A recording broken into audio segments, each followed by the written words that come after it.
За сайн байна уу. За өнөөдөр Монгол судлаачдын группээс дараагийнхаа подкастт одоо хоёр судлаачд, доктор судлаачд оруулж ирсэн байгаа. Урьж авчирсан байна. За Баталаа мөн хоёр гээд хоёр одоо Япон улсын Токушима их сургуульд төгссөн докторийн зэрэг хамгаалсан хоёр одоо судлаач нарыг урьж оролцуулахаар авчирсан байна. За энэ хоёр судлаач маань болохоор шүтээсийн мэдээлэл бод технологийн сургуульд багшилдаг, одоогоор багшилж байгаа тийм залуу судлаачдаг байгаа юм аа. За тэгээд манай хоёр одоо нэг нэгээрээ өөрсдөө товчхон танилцуулаад тэгээд дараа нь өөрсдийн судалгааны ажлын талаар яриад за тэрний дараа хэдүүлээ судалгааны ажлаа бас товчхон нэг 10-15 минутад бас нөгөө ерөөхдөө заавал яг мэргэжлийн бустай хүмүүс сонсоод ойлголттой байхаар энгийн хөнгөн яриад тэгээд хамгийн гол нь миний одоо гол энэ подкастт оруулж ирж байгаа санаа юу вэ гэхээр академик чиглэлээр сурч байгаа, ажиллаж байгаа, эсвэл сурах гэж байгаа тийм ээ. Бусдад одоо хүмүүст хэрэгтэй мэдээлэл өгөх зорилготой. Одоо та хоёр бол жишээ нь Японд төгсөөд ирсэн хүмүүс байж байгаа. Тэгэхээр одоо Японд жишээ нь одоо сурахад юу шаардлагатай, ямар асуудлууд гардгийг тийм ээ. Юу зөв, ямар одоо бэлтгэлтэй очих ёстой, очиод яах ёстой, ямар одоо чаленжууд те үүсдэг гэдэг энэ талаасаа илүү одоо фокуссан тийм одоо подкаст байгаа юм шүү. За тэгээд ихтэй одоо нэрийн үсгийн дараалал Баталаагаас эхлэе явчих та. За өөрийгөө танилцуулаад явчих. Намайг Сүхбэн Баталаа гэдэг. Тэгээд 2016 онд докторт илсээд 2019 онд Японы Токушима их сургуульд докторийн зэрэг хамгаалаад тэгээд буцаад одоо шүтээсийн мэдээлэл холбоо технологийн сургуулийн холбооны салбарт багшилдаг хүн байгаа. За. Юуны өмнө одоо энэ подкастта урьж оролцуулсан одоо Монгол судлаачдын группийнхаа одоо хүмүүст баярлсан талархснаа илэрхийлье. Тэгээд миний хувьд болохоор Японы Токушима сургууль болохоор 2017-аас 2020 онд суралцаад 20 онд болохоор докторийн зэрэг хамгаалсан. Тэгээ наа өмнөх хоёр гэдэг. Тэгээд ерөөдөө суралцахаас өмнө болохоор докторийн зэрэг суралцахаас өмнө болохоор шүтээсийн мэдээлэл холбоо технологийн сургуульд ажиллаж агаад тэгээд одоо үргэлжлүүлэн багшаар холбооны салбартаа ажиллаж байгаа. Баталаа доктортой болохоор мэргэжил нэгтэй одоо нэг салбарт ажиллаж байгаа юм залуу судлаач байна. Баярлалаа тий. За баярлалаа. Хоёр судлаачтай доктор багш судлаачтай баярлалаа. Тэгээд товчондоо хэлэхэд энэ хоёр одоо урьж авчирсан залуучууд маань бол миний бас шавнар байна. Би бас өөрөө шүтээсийн мэдээлэл бод технологийн сургуульд 2004 оноос эхлээд ажиллаж эхлээд 2011 он хүртэл багшилж байсан. Тэгээд тэр үед бас хичээл зааж байсан манай одоо сайн топ одоо сурагчдын төгсөгчдийн нэг байгаамаа. За ингээд та хоёртойгоо бас эргээд ингээд онлайнаар холбогдож байгаа да. Баяртай байна. Тэгээд ингээд ялангуяа бас ингээд подкаст гэдэг хүмүүст хэрэгтэй мэдээлэл түгээх гэдэг ингээд гурлаад ярих гэдэг ингээд байж байгаа. Баяртай байна. Баярлалаа. Ингээд урилгыг хүлээж авсан бас баярлалаа. Баярлалаа. За одоо тэгээд яа. Та хоёр маань нэг нэгээрээ өөрсдийнхөө судалгааны ажлыг нэг 10-аас 15 минутанд багтаагаад хүмүүст бас их ойлгомжтой байдлаар ярьж байна. За тэгэхээр миний Япон улсад хийсэн судалгаа бол одоо юу гэдэг уян хатан одоо офт гэсүүлжэнд бүрэн одоо офт гаргаар моделяцийн хөрвүүлт хийх гэсэн нэртэй ийм сэдвээр судалгаа хийсэн байж байгаа. Тэгэхээр эндээс одоо юу гэдэг энгийн хүмүүс харахад бол бас жоохон ойлгомжгүй байж магадгүй. Тэгээ би бол аль болохоор нөгөө энгийн хүн ойлгохоор, мэргэжлийн бус хүн ойлгохоор тайлбарлахыг хичээе. За тэгэхээр асуудал нь юу вэ гэхээр яагаад энэ судалгаа хэрэгтэй болсон бэ гэдгээр энэ дээр болоод нөгөө Cisco-гийн нэг юм судалгаа байдаг юм л да. Visual Networking Index гэдэг Forecast and Trends гэдэг ийм. Тэгэхээр энэ дээр ингээд дурдсанаар бол юу вэ гэхээр ер нь заавалчгүй нэг судалгаан дээр ч биш. Би ингээд дундуур ингээд нөгөө нэг мэдхгүй нэр томьёо ч юм уу шаардлагатай зүйл тодруулах зүйл гарвал тэр доор нь асуугаад бас явж байгаа. Тэгээд equal нэг үзэгчд маань бас хэрэгтэй юм болов уу гэж байна. За тэгэхээр чинь Cisco-гийн хэлээ. Cisco гэдэг нь яг юу юм мэдээж энэ байгууллага тий. Одоо энгийн хүмүүс авчихсан тайлбарлаа авчих. За Cisco гэдэг маань бол дэлхийн одоо юу гэх яг энэ сүлжээний те бидний одоо интернетийг дамжуулж байгаа сүлжээний төхөөрөмж хийдэг, судалгаа хийдэг, технологи зохион бүтээдэг бол бараг дэлхийн number 1 компани гэж байгаа. Тэгээ эндээс гаргасан судалгаа бол эндээс харахад бол одоо энд бол жишээ нь 2022 он гэхэд бол юу гэдэг нийт дэлхийгээр дамжиж байгаа интернет трафик буюу интернет одоо ачаа урсгалын энэ одоо урсгал нь бол нийтдээ 4.8 zettabyte буюу zettabyte гэхэр чинь 10-ын нэмэх 15 зэрэгт гэсэн үг шүү дээ тий. Zettabyte хэмжээгээр дэлхийгээр урсна гэж байгаа гэж төлөвлөсөн байгаа. За энэ ингээд хэрвээ энийг ерөнхийд ингээ харах юм бол нийтдээ 17-оос 22 он гэхэд яасан байна лээ. Энэ жоохон хуучин судалгаа болохоор нийтдээ юу гэдэг жилд интернетээр одоо юу гэдэг интернетийн одоо хэрэглээ бол одоо юу гэдэг жилд 26% өснө гэсэн ийм судалгаа байна. Энэ нь болохоор юутай холбоотой гэхээр нөгөө бидний хэрэгжилж байгаа технологид амар их юу явагдаж байна л та. Өөрчлөлтүүд. Жишээ нь одоо 5G гэж ороод ирлээ. Нэг хүн бараг 1 гигабит хурдаар интернет толбогдох боломжтой болчихлоо. За тэгээд IoT буюу юмсын интернет гэдэг юунууд гадаг хүн биш одоо машинууд интернет хэрэглээд хоорондоо холбогдох тогтоогоод ингээд явах боломжийн технологиуд бий болж байна. Ингээд нөгөө big data буюу big data тэ AI ч гэдэг юм уу ингээд амар өсөнгөө технологиуд гараад ирэнгүүт энэний цаана нэг зүйл яригдсан юм гэхээр эдгээр бүгд нөгөө мэдээлэл солилцох интернетээр тэ ингэж хоорондоо мэдээлэл солилцсонгууд хүмүүс ингээд тэр технологиуд их хэмжээний урсгал хэрэглээд эхлэхээр нөгөө одоо байгаа тэр хооронд улсуудын хооронд нь холбосон тэр одоо интернетийн сүлжээ маань юу гэдэг тэр их ачаалтыг дамжуулж чадах уу гэдэг асуудал үүсэж байгаа юм л та. Тэр яг өмнөхөд болгоод хэлэхэд бол бид нөө fiber optic гэдэг тэ optic communication optic холбоо гэдэг optic холбооны систем бол юу гэхээр дэлхийн нийтийг одоо гэдэг аалзны шүлс шиг ингээд юу атсан хэрцэн бүх газар бүх одоо юу гэдэг гэр бүх хаусууд бүгд одоо шилэн кабель холбогдоод эхэлчихсэн. Ийм байж байгаа. Тэгэхээр энэ их хурд нөгөө нэг технологийн бидний одоо явж байгаа видео конференц гэсэн бас нэлээд өндөр хурд шаардж яаж ингэж гацалтгүй гоё явдаг. Тэгэнгүүт энэ бүхнийг дамжуулж байгаа яг артлын тэр нөгөө суур технологи нь бол оптик холбооны систем юм аа. За тэгэнгүүт ингээд нөгөө наатын хүний мэддэг ингээд нөгөө технологиуд нь их хөгжөөд маш их юу одоо хурд шаардаад ирэхээр энэ суур технологи хөгжүүлэхээс бүр аргагүй болж байгаа. Тэгээ энийг яаж хөгжүүлэх вэ? Одоо ямар нөхцөл байдалд байгаа вэ гэдэг талаар энийг одоо юу гэдэг хөгжүүлээд илүү өндөр хурдыг зөөх өндөр хурдтай интернетийн холбоотыг бий болгохын тулд гэх юм уу те энгийнээр бол судалгаа хийсэн байгаа. Гэхдээ нэг жижиг системийн маш жижиг хэсэг дээр төвлөж ажилласан байгаа. Тэгээд энэ талаараа жоохон дэлгэрэнгүй хэсэг биш үү? Том системийн жижиг хэсэг биш үү? Тийм том системийн маш жижиг хэсэг байгаа шүү. Тэг андуураад ирчихлээ. За тэгэхээр одоо нэг ингэж байгаа юм аа. Одоо нэг би шилэн кабель гэдэг маань юу гэхээр мэдээллийг гэрлээр дамжуулдаг. Тэгээд гэрлээр дамжуулахаараа яадаг вэ гэхээр энд нэг асуудал үүсээд байгаа нь юу вэ гэхээр гэрлээр дамжуулчаад дахиад нэг дараагийн төхөөрөмж дээр ирэхдээ юу гэхээр тэр гэрлийг яг ямар дохой вэ гэдгийг ялгаж чадахгүй учраас цахилгаан руу хөрвүүлж байгаа.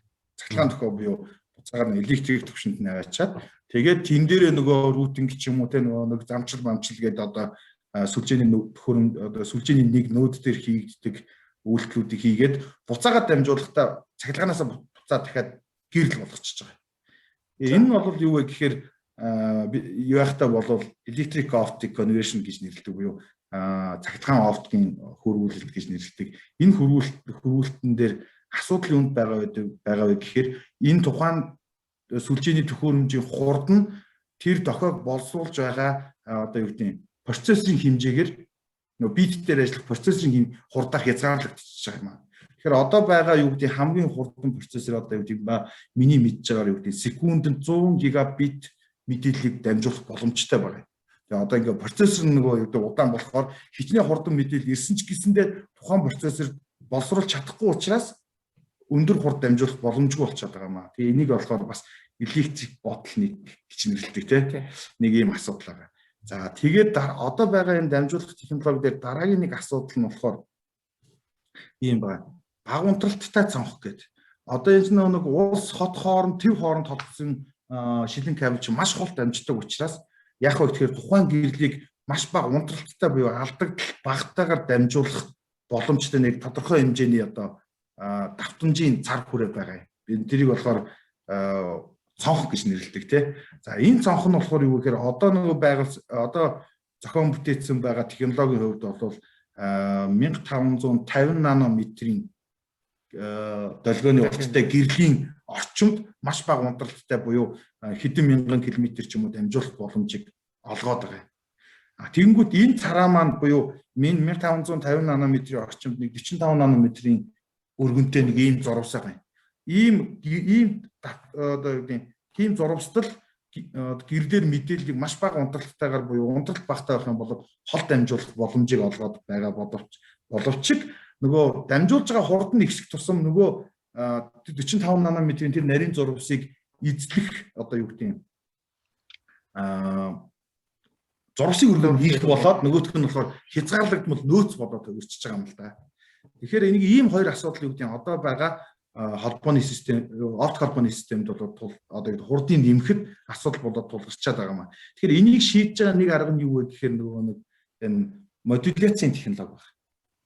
За модуляц гэдэг нь болохоор юу вэ гэхээр түр тусаач нэг юм тод. За яг ер нь бол би ингэж ойлголоо.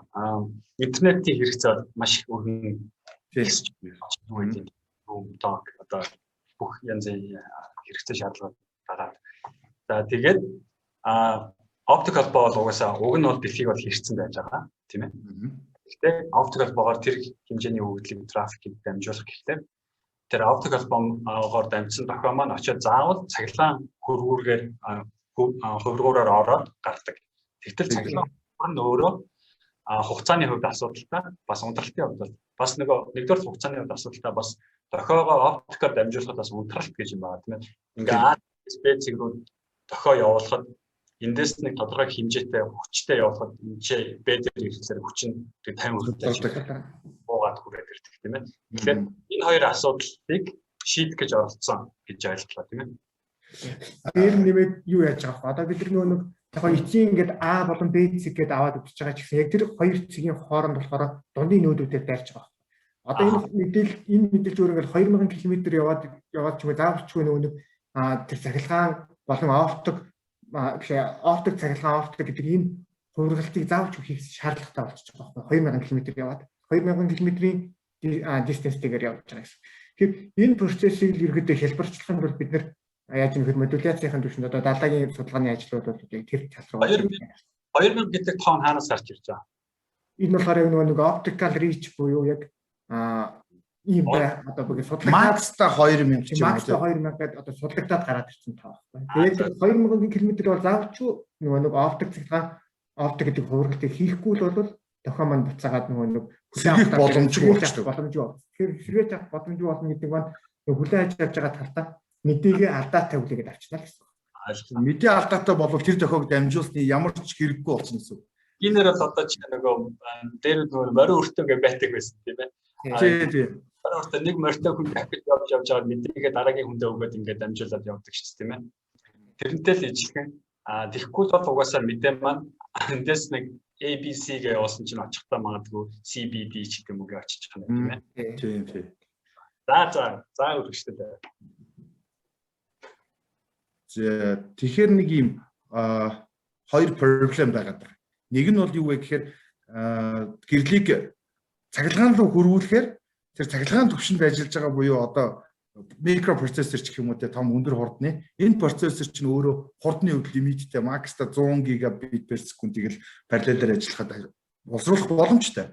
Тэгэнгүүт яг эдний ингээ параллелаар нь ингээ 100-100-аар нь хуваагаад тавьчихаар нөгөө нэг давтамжийн тэр нэг зурвас нь нарийнхан учраас юу гэдэг хамаагүй олон параллел байж болохгүй гэдэг одоо энгийнээр бол тийм. Окей. 40 нанометрийн зурвас байгаа гэж ярьсан. 45 нанометрийн зурвасын өргөн байгаа байхгүй. За. Лямбда буюу долгионы урт гэдэг тийм. Тэгээд тэрийг болохоор бид 0.8 нанометрийн долгионы урттай юм одоо нэг ясны суугууд тухайгаад байгаа гэсэн. 0.8 нанометрийн. CB-ийн тэр суугийг одоо зурвасын өргөнийг 0.8 зурвасын өргөнтэй юм олон суугууд хуваачиж байгаа. Тэгээд нэг сувг дээр нь 100 ГБ макстай дамжих нь шүү дээ, тийм. За ингээд тооцоод өгөх юм бол нэг 80 орчим болдог баха, тийм. 80 за бүр advanced төвсөн 160 лямбда буюу 160 сувг болно гэсэн үг. Тэгээд 80-аар нь ингээд тооцох юм бол үгүй макста юу гэдэг нэг 8 терабит per секунд хурдыг л буюу секундэд 8 терабайт буюу ийм мэдээллийг л дамжуулах боломж байгаа. Гэвтэл одоогийн нөгөө хэрэгцээ шаардлага маань тэрнээс илүү дамжуулах шаардлагатай болчиход байдаг. Бидний үйлдвэрлэж байгаа контентын хэмжээ улам л том болоод байдаг. Тэгээд ингээ юу гэхээр энэ суурь технологиг хөгжүүлэх шаардлагатай. За тэнгууд энэ хоёр асуудлыг шийдэж байгаа нэг юм хит хитэн одоо концепц одоо юунууд байгаа, аргууд байгаа. За. Тэгэхээр эхнийх нь болохоор энэ агсан төвсний модуляцийн формат гэдэг нэг юм байна. Юу вэ гэхээр одоо бидний ашиглаж байгаа холбооны одоо уламжлалт холбооны тэр офт холбооны систем болвол гэрэл банд байхгүй буюу on off key гэж нэрлэдэг те. Нэгийг гэрэл байхгүй нэгийг гэрэл банд тгийг гэрэл байхгүй гэдгээр ч юм уу жишээ тэгж явуулж байгаа. Тэгэнгүүт юу вэ гэхээр энийг нэг модуляцийн төвшин буюу за модуляц гэдэг нь юу вэ гэхээр ингэчээ. Одоо биднэрт ингээ нэг бит хэлбэртэй ингээд одоо цахилгаан тохиолтой мэдээлэл байгаа шүү дээ тийм. Энэ мэдээллийг чинь гэрлийн тохионд одоо юу гэдэг шингээхэд хэрэгэлдэг арга техник гэх юм уу? Энгийнээр бол тийм. За жишээ нь одоо юу гэдэг QPS буюу quadratic phase shift keying гэдэг энэ модуляц бол юу вэ гэхээр нэг ширхэг гэрлийн импульст хоёр ширхэг бит дамжуулах боломжийг олгодог. За 16 QAM гэдэг энэ модуляц нь болохоор юу гэхээр нэг ширхэг гэрлийн импульс 4 ширхэг бит дамжуулах боломж олгож байгаа. Ингэнгүүт юу вэ гэхээр бид нэр 100 ГБ хурдыг хэдэн юугаар дамжуулж байгаа 4 хуваагаар чинь 25 гигабит зүүн самплинг бишээ баууд гэж ярьдэн шүү дээ. Муу өгсөлөд гэсэн юм шүү дээ. Тийм баууд хурдаар дамжуулах болж байгаа байхгүй. Урд нь болохоор бид яадаг байсан бэ тэр on off key гэдгийг ашиглахаар 100 ГБ 100-аар л дамжуулдаг гэсэн. 16 QAM-ыг ашиглах юм бол 25 болгочихж байгаа учраас энэ 25-гаа дахиад 100 хүртэл нь 100 гигабит баууд руу хүрэх юм бол хурдыг 4 дахин нэмчихэж байгаа юм асуудал багхгүй. Энэ модуляцийн техникийг өндөр модуляцийн техник ашигласнараа. За энэ бол айгүй чухал одоо юу гэдэг нөгөө спектрийг өөр ашигтай ашиглаж байгаа буюу хоёр дахь тэр миний энд бичсэн байгаа нь limited spectrum resource гэдэг зүйлийг бол шийдэж байгаа арга нь одоохон шийдэж байгаа. Тэр нэмээд нөгөө одоо гэхэд нөгөө ерөнхийдөө одоо бидний энэ подкастыг сонсож байгаа хүмүүс бол ерөнхийдөө нөгөө модуляц гэдэг үг бас яг юу юм бэ гэдээ бас гайхчихж магадгүй. Ерөнхийдөө энгийнээр тайлбарлах юм бол одоо бид нар хүний яриа гэдээ аваад үзвэл бүр яг хоо энэ бол бүр одоо advanced төвчний модуляц биш ч хүний яриа гэдээ аваад үзвэл хүний яриа ч өөрөө 0-4 кГц-ийн давтамжийн зурвастай ингээд хамаарж байгаа юм нам давтамжтай тохиог байхгүй. Тэгэхээр нам давтамжтай тохиог бид нар хол дамжуулахын тулд яг хөр өндөр давтамжтай буюу тэр зөөгч тохио гэдэг юмар дамжуулж байгаа. Тэр процессыг юу гэдэг модуляц гэж нэрлэдэг байгаа юм. Яг зөөгч дээр авиж тавих хэрэгтэй. Яг гэх юм бол нам давтамжтай тохио маань өөрөө хол зайд дамжихгүй унтарчдаг байхгүй. Унтарч. Тэгэхээр тэр унталт баг байдаг тохио маань болохоор өндөр давтамжтай зөөгч тохио гэсэн.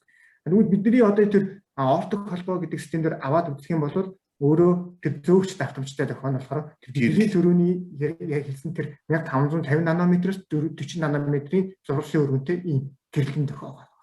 Харагдахгүй инфраред гэрэл байгаа шүү. Хүний нүдэнд харагдахгүй ийм гэрэл өндөр давтамжтай бүр 193 терагерцийн 193 орчим терагерцийн давтамж дээрх ийм маш өндөр давтамжтай гэрэлтэн тохиогоор бид нөгөө зөөгч тохиогоо мэдээлэл агуулсан битүүдэд дамжуулаад байгаа юм шүү. Тэгэнгүүт эдгээр дээр ороод өнгөдөө нөгөө PSK болон QAM гэдээ ороод ирэх юм бол энэ нөгөө өөрчилж байгаа нөгөөний гэрэлтэн тохионыхоо бид гэрэлтэн тохио авах юм синусоид хэлбэртэй тохио тэр синусоид тохионыхоо аль ямар параметрыг өөрчилж байгаа юм гэдгээс хамаарат нөгөө модуляц гэдэг юм маань одоо ингээд олон төрлөд хуваагдаж байгаа гэж хэлсэн. За дараагийн нэг арга нь юу гэхээр эхний проблем буюу тэр limited spectrum resource буюу тэр 45 нанометрийн нэг зурвасын өргөн байгаад байгаа шүү дээ тий. Тэгээ нэг одоо юу гэдэг гэрлийн энэ бол энгийнээр бол замын өргөн шүү дээ. Тийм ээ. Тийм ер нь бол нөгөө хурдны замын өргөн хэдийн игнэ вэ гэдэг л асуудал явах гэдэг байна шүү дээ. Тийм одоо лейнтэй байна. Тэргээр бол жишээ 5 замтай 5 урсгалтай бол тэгэл 5 игнэтэй бол 5 л машин зэрэг явна. Тэгээд машин зэрэг явж чадахгүй. Тэгэнгүүт нөгөө нэг 5 юугаа 5 замаа тэгээ урсгалаа яаж үр ашигтай ашиглах вэ гэхээр нэг машинд 4 хүн суулгачих юм бол тэргээр нэвтэрж байгаа хүний тоо 4 дахин их болчихно гэсэн үг байхгүй. Автобусаар явуулчихвал яа дээ. Автосаар ер нь бол энэ нэг автосаар явуулах технологи руу нэрээд юм тий. Одоо чинь ингэнээр хэлбэл энэ 66 км биш 64 км одоо 16 км бэлгмэл энэ тоо ихсэх тусмаар бидний нөгөө дамжуулж байгаа одоо мэдээллийн хэмжээ улам их болж байгаа. Нэг битийг юу гэдэг нэг гэрлийн импульсийг нэг тээврийн хэрэгсэл гэж тооцвол тий. Тэгэх юм бол одоо 64 бит мэдээлэл гэдэг маань өөрөө нэг спектр үр ашиг гэдэг юм бол маш өсөж өгж байгаа юм процесс болж байгаа гэсэн үг тийм. За тэгээд хамгийн түрүүнд ярьсан нэг проблем нь болохоор нөгөө юу байж байгаа. Цахилгаан руу хөрвүүлэхээр нөгөө цахилгаан төвшөнд ажиллаж байгаа процессорын хурдаар тухайн юу маань хязгаарлагдчихдаг нөгөө дамжуулж байгаа хурд маань bottleneck үүсч тийм ээ. Тийм bottleneck үүсч байгаа. Тэнгүүд энийг нь яаж хийж байгаа вэхээр all optical signal processing гэдэг арга байна. Энэ юу гэхээр гэрлийг гэрлээр нь боловсруулж байгаа арга. Одоо цахилгаан руу хөрвүүлээд ямар ч процессороор дамжуулахгүй одоо гэрлийг гэрлээр нь өөрөөр нь боловсруулад буюу тэр цахилгаан төвшөнд хийдэг байсан тэр үйлдэлүүдийг хийх аргыг энэ бүрэн оптик тохионы боловсруулалт гэж нэрлэдэг. Ер нь бол одоо юу гэхээр энэ өндөр хурдыг шийдэж байгаа үндсэн нөгөө гал аргууд нь бол энэ үндсэн хоёр проблемыг ийм хоёр аргаар ер нь бол шийдэж байгаа. За тэгэнгүүт яг миний судалгааны ажил энэтэй яаж холбогдож ийн вэ гэхээр ганцхан юм асууж. Одоо энэ odd optical signal processing гэж байна шүү дээ. Тийм. Маань яг одоо өнөөдөр бидний амьдрал дээр хэрэглэгдэж байгаа технологи мөн. Ер нь юу гэдэг эхнээсээ нэг жоохон чүд нэвтрээд эхэлж байгаа тийм. Нэвтрээд тийм. Монголд бол одоо бол байхгүй шүү За дээ. ойлголоо. За тэгэнгүүт нэг ийм арга ба. Тэгэнгүүт миний судалгааны ажил яаж холбогдож ийн вэ гэхээр одоо ингэнгүүт нэгдүгürt би энэ өөрийнхөө миний нэг өөрийн проблем юу вэ гэхээр нөгөө нэг ямар төвшний зам гэдгээс гэдэг юм уу те сум хоорондын зам заавалчгүй 10 игнэ замтай байх ёсгүй те улс хоорондын зам бол 10 юм уу 5 игнэтэй байвал уг нь хэрэгтэй тийм үү энэ нь сүлжээний төвшнгөөс хамаарат тухайн замынх нь нөгөө хурд нь янз янз байдаг гэсэн үгтэй өргөн нь янз янз байдаг гэсэн одоо нөгөө түрүүчийнхаа хурдны замаараа төсөөлж ярих юм бол тэгэнгүүт нөгөө өөр газар байгаа юу одоо чинь сумаас нэг зам ирлээ аймгийн төв дээр хотоос ирсэн зам хоёр уулзнаа та. Тэнгүүд энэ хоёр зам маань өөр хурдтай буюу өөр модуляцийн аргууд хэрэгэлсэн байна да. Тий. Өөр модуляцийн арга хэрэгэлсэн байнгут энийг нь тэгвэл яаж юу гэдэг хооронд нь хөрвүүлэх вэ гэдэг дээр одоо миний судалгааны ажил төвлөрсөн гэсэн үг.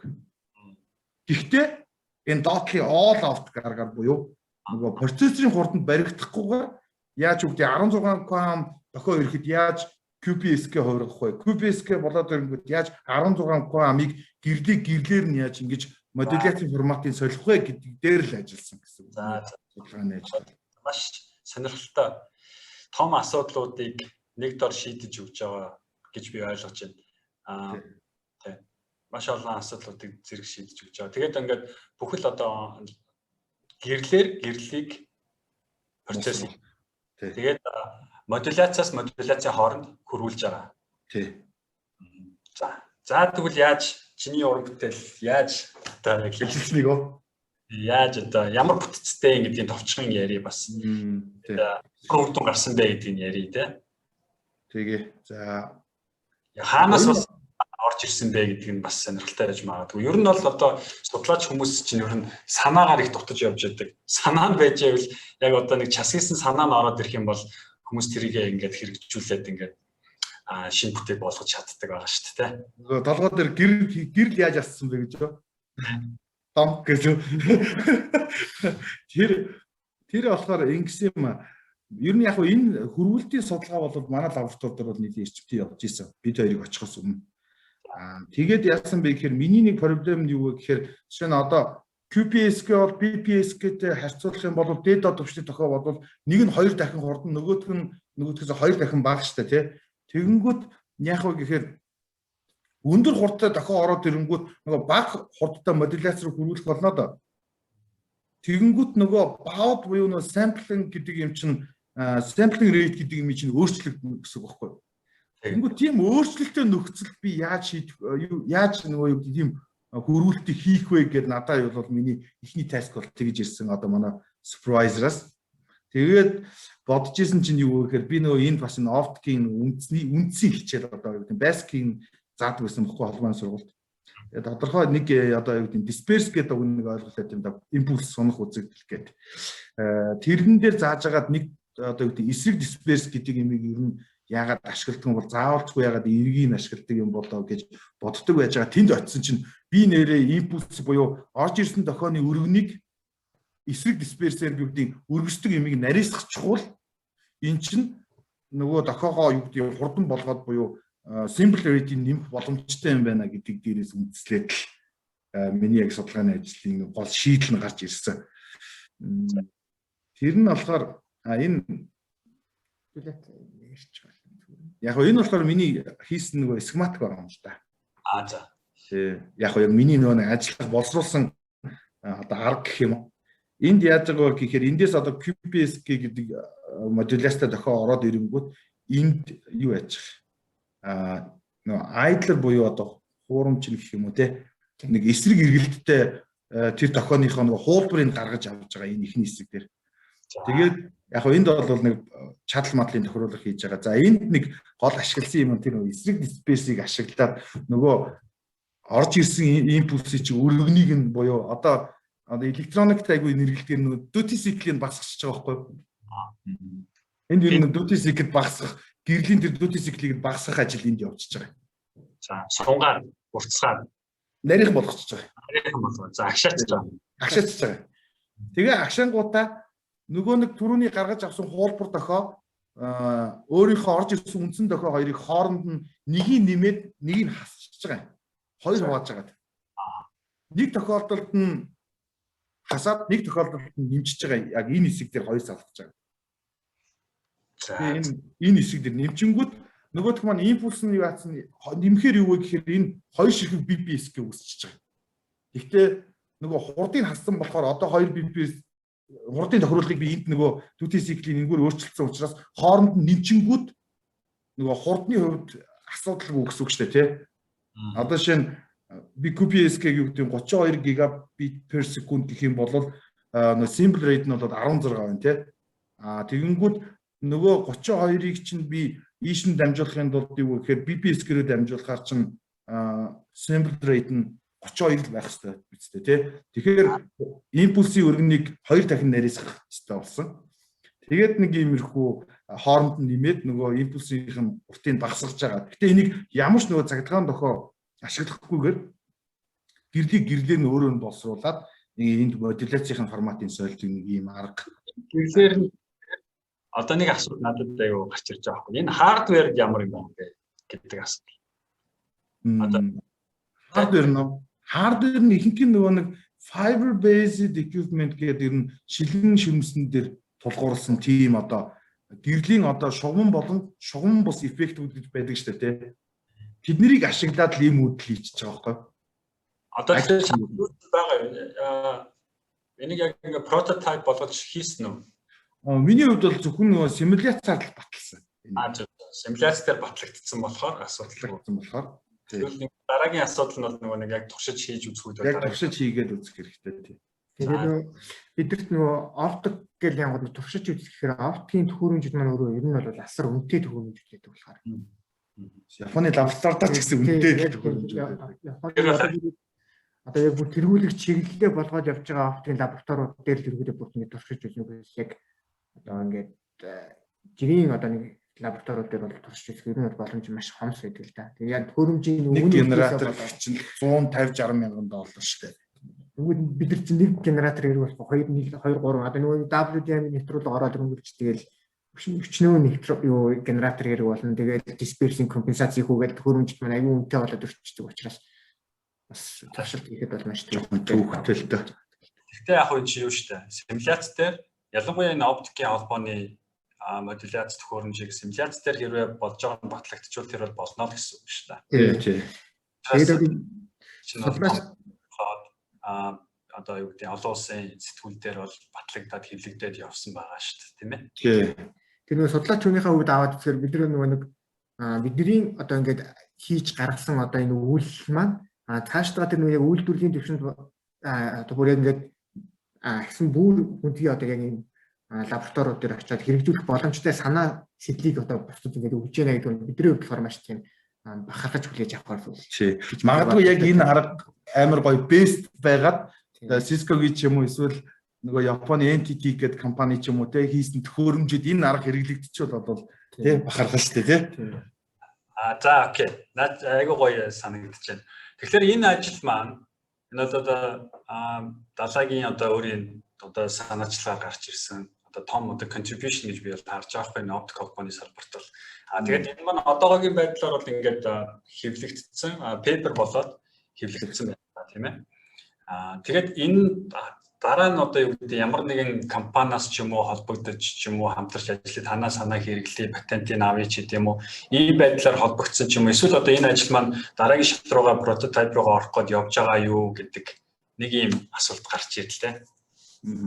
За энэ ажил дээр яг юу нэг компани бол холбогдоогүй. Би нөгөө Америкт хуралд оролцоод тэгээ энэ санаагаа танилцуулаад явж байхад нэг MIT-ийн профессор ирэнгүүтээ чиний эн чинь симуляц юм байна шүү дээ. Манай наадах чинь хийх одоо бүх төхөөрөмж байгаа чи ирж хийхгүй юм уу гэж надаас тавьчихсан. Би тэгмүүд төгсөөгүй оюутан энэ чи ямар ч боломжгүй. За. Энэ санаа бол ирчихсэн MIT-ийн нэг профессор. Тэгээ наа чи бол одоо айгүй том юу байгаа байхгүй. Маш том одоо юу гэдэг сайшаалч гэж хэлэх юм уу юу гэх юм. Одоо сайшаал гэж хаашаа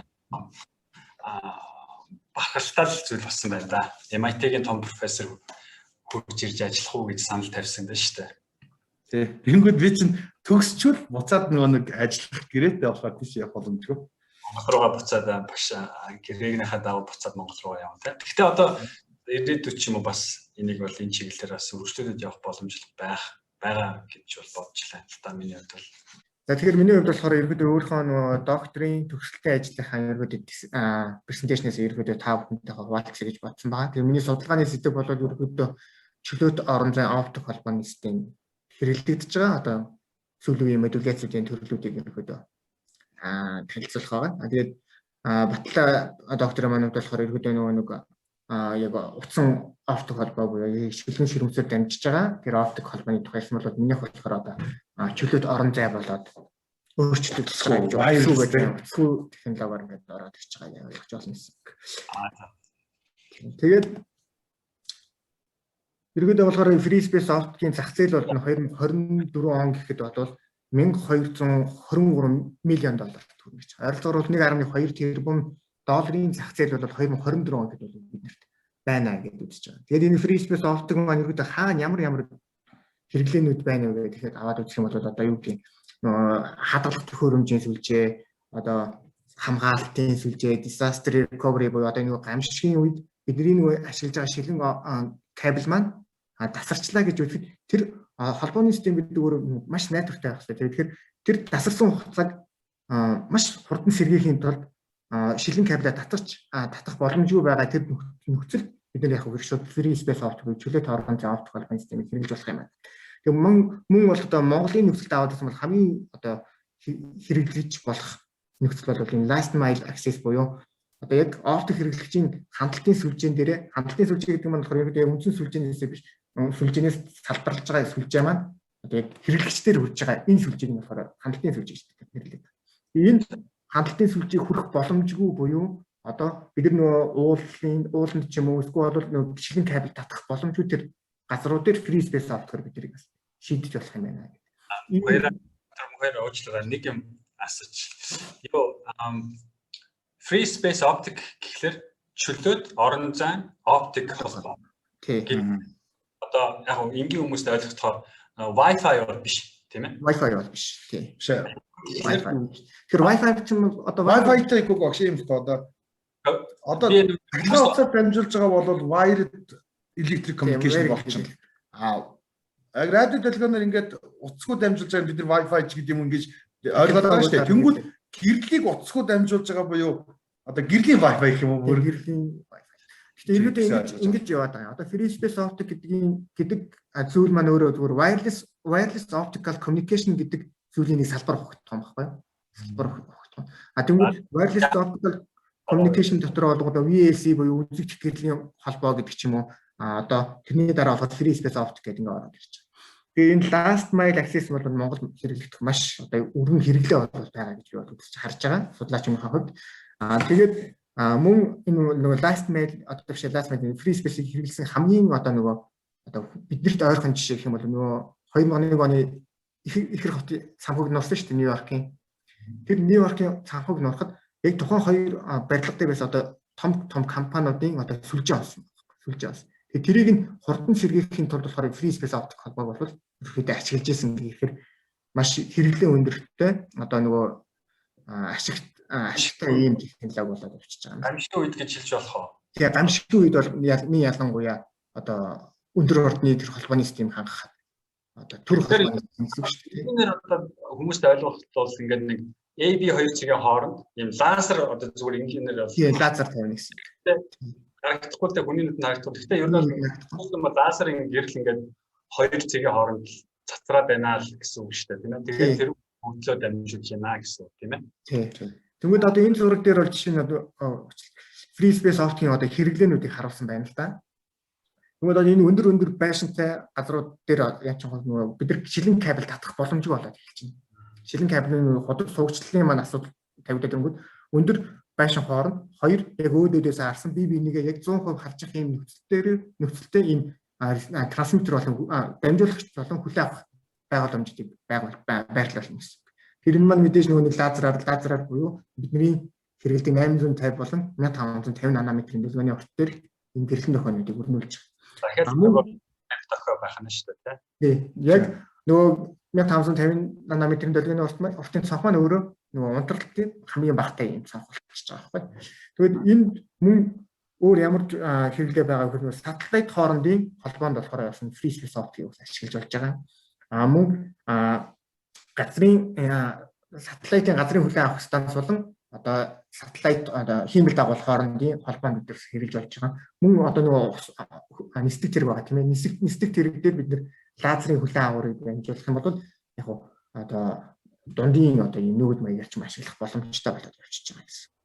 Иймэрхүү хэрэглээтэй зүйл дээр судалгаа хийсэн байгаа. Тэгээд free space optic чинь чөлөөт оронд ягаар дамжиж байгаа учраас ерөөдөө орчны нөлөөлөлт орчны нөлөөлөл гэдэг маань мэдээж нэг байгаль цаг уурын нөлөөллүүд маань ороод ирж бороо цас одоо үүл манан тэгээд нарны тусгал одоо гэрэлтэнд одоо хэрхэн нөлөөлөх үү гэх мэтлэнгээр ийм маш олон нөлөөллүүд ороод ирж turbulence гэж нөлөөлөл. Энэ дээрээс шувуу нисээд өнгөрүүл одоо тэгээ бас тасралтна гэсэн үг. Дундуур нь шувуу нисгээд тасралтна. Тэгээ Монголын нөхцөлд аваад үзсэнгүүд нөгөө нэг утаа өвөл утаа яадаг үлээ. Тэрийг одоо яаж яах вэ гэдэг талаас нь ерөөдөө одоо Монголд ирээд үргэлжлүүлж судалгааны ажил маань тэр тал руу ерөөдөө чиглэж үргэлжлээд явж байгаа гэдээ ойлгож байна.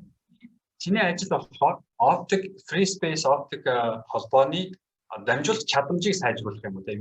Тийм иргэд бол тэгж ойлгож байна. Тэхийн тулд одоо бидэрт хэрэглэгдэж байгаа тэр өндөр хурдыг free space-ээр авахдаа дамжуулалтын явцад нь гарч байгаа тэр нөлөөллийг нь яаж багасгах вэ гэдэг тийм аргыг боловсруулж байгаа гэсэн үг.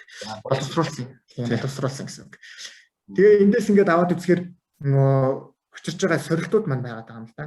Сорилтууд маань байгаад аваад үзэнгүүт атмосферик унтралт буюу яг гэрэлтэн тохиом маань өөрөө яг атмосферыг чөлөөт орон зайгаар ингээд агаар мандалаар дамжиж байхдаа бол унтралт үүснэ. Мөн агаарын турбуленс гэдэг зүйл үүсэж байгаа. Тэгээд эндээс бол beam wandering одоо яг beam буюу тэр дамжиж байгаа гэрлийн эрчмийнх нь одоо сарнилт одоо хазаалт гэх юм нөлөөллүүд бас орж ирж байгаа.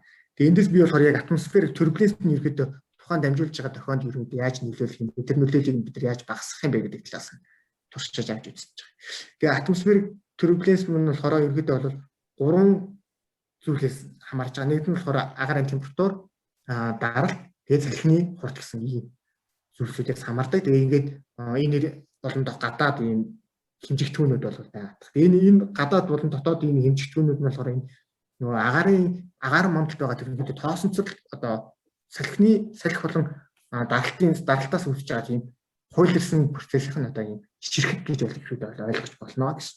Тэгээ энэ ширхгийн хэмжээнээс хамаарат нөгөө гэрлэнд үүсэж байгаа шингэл зарналт одоо хазаалт гэдэг юм. Одоо бид нар чинь яг өөдөөдөөс A болон B гэдэг хоёр цэгийн хооронд гэрэл маань яг 100% хүлээгдэж явах хэрэгтэй бол энэ маань байхгүй болно гэсэн үг. Нөгөө хазаагаад яг нөгөө point дээр очихгүй байх магадлал үүсэх юм. Ийм хөндлөл үүсдэг. Эднэрээс хамаарат ямар нөлөөлөл үүсэх нь бол гэдэг. Тавчаа харагдана. Энийг нэг ярихгүй шууд судалгааныхаа ажил руу ингээд орох юм бол энд болохоор нөгөө нэг миний хэрэгжилж байгаа нэг хараа нь болохоор одоо гэрлийн төхөний мод буюу одоо төлөв гэх юм уу. Гэрлийн эрчимчлэлээс нь хамааруулаад энэ төлөвүүдийг үүсгэж байгаа. Ийм тохиолнуудыг ашиглаж байгаа гэсэн. Тэр нь бол хамгийн ихнийх нь бол Hermit Gauss-ийн тохиол би ингээд энэ томьёогоор тодорхойлдог ийм хэлбэртэй тохиол байгаа гэсэн. Бид нар бол яг шилэн кабины ширмсдээр аваад гэх юм бол яг энэ тэг эрчимжилттэй яг тухайн тохионыхоо одоо энэ улаанаар харагдаж байгаа энэ сэдвэр бол хамгийн өндөр чадлаа гэсэн тийм. Хамгийн өндөр эрчимжилттэй юм гэсэн. Гэрлийн эрчимжилт нь хамгийн өндөр буюу энэ хэсэг дээр ерөөхдөө тохионы ихэнх одоо чадал нь төвлөрч байгаа. Ийм тохиол амжилж байгаа байхгүй. Тэнгүүд чөлөөт орон зай руу болоод ороод ирэнгүүт бид ийм хэлбэрүүдийг бодвол дамжуулах боломжтой болоод гэж байна. Яг тэгэхээр энэ дамжуулж байгаа модын маань хэмжээ нь томрол шилэн капитал энэ хэмжээ хэмжээ томрчин бол шилэн капитал ширмцээс гараад яваад өгчдөг гэсэн үг. Тэгээд чөлөөт орон зай дээр бол энийг бол дамжуулах боломжтой гэдэг. Тэгээ ерөөд бол нөгөө багтахгүй далаа доктор хэлдгээр бол багтахгүй болоод шилэн ширмцээ дамжуулж болохгүй. Дөнгөд энийг нь чөлөөт орон зайгаар дамжуулж болох юм байна гэдэг. Иймэрхүү модуудыг ашиглаж. Дараагийн нь болохоор basic Gauss-ийн тохиол гэдэг. Ингээ харах юм бол энэ m гэдэг параметруудаас хамаарат нөгөө нэг энэ хэрэглэгдэж байгаа энэ цагиргын хэмжээ маань болохоор өөр болоод томроод явж байгаа гэсэн үг. Томроод явж байгаа. За тэгээд миний судалгааны ажил дээр хэрэглэсэн нь болохоор энэ Laguerre Gaussian би энэ тохиог бол ашигласан. Тэгээд энэ тохио маань болохоор ингээд одоо m болон p гэдэг параметрын хувьд бол 0.0 төвшөнд бол ийм байсан бол m нь томрох тусам энд цагиргын хэмжээ буюу рингийнхэн бүгжний хэмжээ нь ингээд томорж байгаа гэсэн. Яг энэ цагирган одоо нэг цагирган боо шиг ийм юутай гарч байгаа. Ийм ринг үүсэж байгаа. Одоо нөгөө эрчимтэй хэсэг нь илүү томорж байна гэсэн үг тийм ээ. Тийм гэрлийн эрчимтэй хэсэг нь болохоор одоо энэ ингээд улаанаар харагдаж байгаа хэсгээр ингээд шинэ одоо энгийнээр ойлгоно гэх юм бол агшаа гэрлийн чадлууд одоо яг x y гэсэн одоо нэг юм план байна шүү дээ тий. Одоо яг орон зайн план байна шүү дээ тий. План дээр яг яаж гэрлийн тархалт яг яаж байршиж байгаа вэ гэдгээр нь ийм мод, team мод гэж хуучаад байгаа. Тэнгүүд энд одоо яг миний судалгаан дээр ашигласан болохоор M0, M1, M2 гэдэг модыг ашигласан. Эдгээр нь болохоор ерөөдөө нөгөө бусад нөгөө модуудыгаа бодвол илүү одоо турбуленц төрөх магадлал нь бага байдаг гэдэг. Өмнө судлаачдын одоо пейпер одоо өгүүлэл дээрээс ерөөдөө шууд ингэж сонгаад аваад хэрэгэлцсэн гэсэн. M хэд хэдэн гэсэн бай. M0-оос ерөөдөө 10 хүртэл энэ тоо манаас нөгөө энэ юу байхгүй юу? Бодит тоо байна. Бодит тоо нөгөө бүхэл тоо байна гэсэн үг. Бодит бүхэл тоо байна. Бодит ингэ эрэг болон сөрөг аль аль нь байж болно. Тэгээд юм хасах тоо байж болно. Хасах болчих юм бол одоо энд харагдаж байгаа гэрлийн эрчимжилт маань болохоор бусдаагаад эсрэг тал руу явна гэсэн үг. Эсрэг тал руу. Одоо энд ихний P00 дээр ингээд энэ болохоор энэ дээр презентацийн дээр алдсан байна. Энэ M1 багхгүй. Энэ нэг үед бол энэ улаан эрчимчлэлээс ийшээгээ ингээд нэг одоо хэрчлээс гэх юм тийм үүсэж байгаа ийм тохиол байна. Одоо M2 гэх юм бол хоёр фаз үүсэж байгаа гэсэн үг. Хоёр фаз. Одоо нэг 360 градусын фазыг бид 180 градус 2 туган 180 градус болно. Тэр 180 градус дээр гэрлийн эрчимжилт маань 0-180 градус хүртэл буурж агаад буцаад дахиад 181 градус 80-аас 360 хүртэл дахиад гэрлийн эрчимжилт нь ингээд их байж буурж байгаа ийм фаз болоод үүсгэж байгаа гэдэг ойлгож байна гэсэн. Тэгээд эндээс аваад үзэнгүүт free space out-ийн сувгийн одоо яг дамжуулж байгаа сувгийн загварчлалыг аваад үзэхээр одоо миний ашигласан одоо арга маань болохоор ерөөдөө бол энэ фазын одоо энэ үүсэж байгаа энэ тохионы фазад ерөөдөө турбуленц маань хэрхэн нөлөөлөх юм бэ гэдгийг судалсан байгаа. Тэгээд ашигласан одоо арга маань гамма тархалтын аргатай одоо фригийн хурдан хувиргалтай ийм аргуудтай юм фазын одоо загварыг гаргасан гэх юм уу. Тийм фазын одоо турбуленцийн фазын загваруудыг гаргаж авсан. За тэгээ эндээс ингээ харах юм бол нөгөө турбуленцийн фазын загварууд маань энд ингээд олон параметруудаас ингээд хамаарат харагдаж байгаа. Энд болохоор нөгөө 1 км-ийн урттай зайд одоо 1 км-ийн зайд фаз скринүүд нь одоо энэ фи буюу энэ хугарлын индекс одоо refractive хугарлын индексээс ингээд хамаарат scintillation одоо коэффициент гэдэг юм. Яг нэг Монгол руу хөрвүүлэхээр яг зөв юуг нь болохоор төвхтэй. Тэгээд ингээд scintillation коэффициент гэдэг юмнаас их байхад юм бол турбуленц их байна гэж үзэж байгаа байхгүй юу? Scintillation маань их байх юм бол турбуленц их байна гэдэг 1 км урттай энэ scintillation коэффициентээс хамаарсан фаз скринүүд харагдаж байгаа гэсэн. Тэгвэл энэ фаз скринийг ингээд харахад гэрлийн одоо энэ чинь нэгийг үжид нь 13 зэрэгтэй ийм байхад хамгийн их одоо эрчимжилттэй хэсэг нь болохоор 18 байгаа байхгүй юу? Хамгийн улаан хэсэг. Гэтэл 5-ыг үрждэг нь 10-14 дээр ороод бол хамгийн их нь 10 болох жишээ.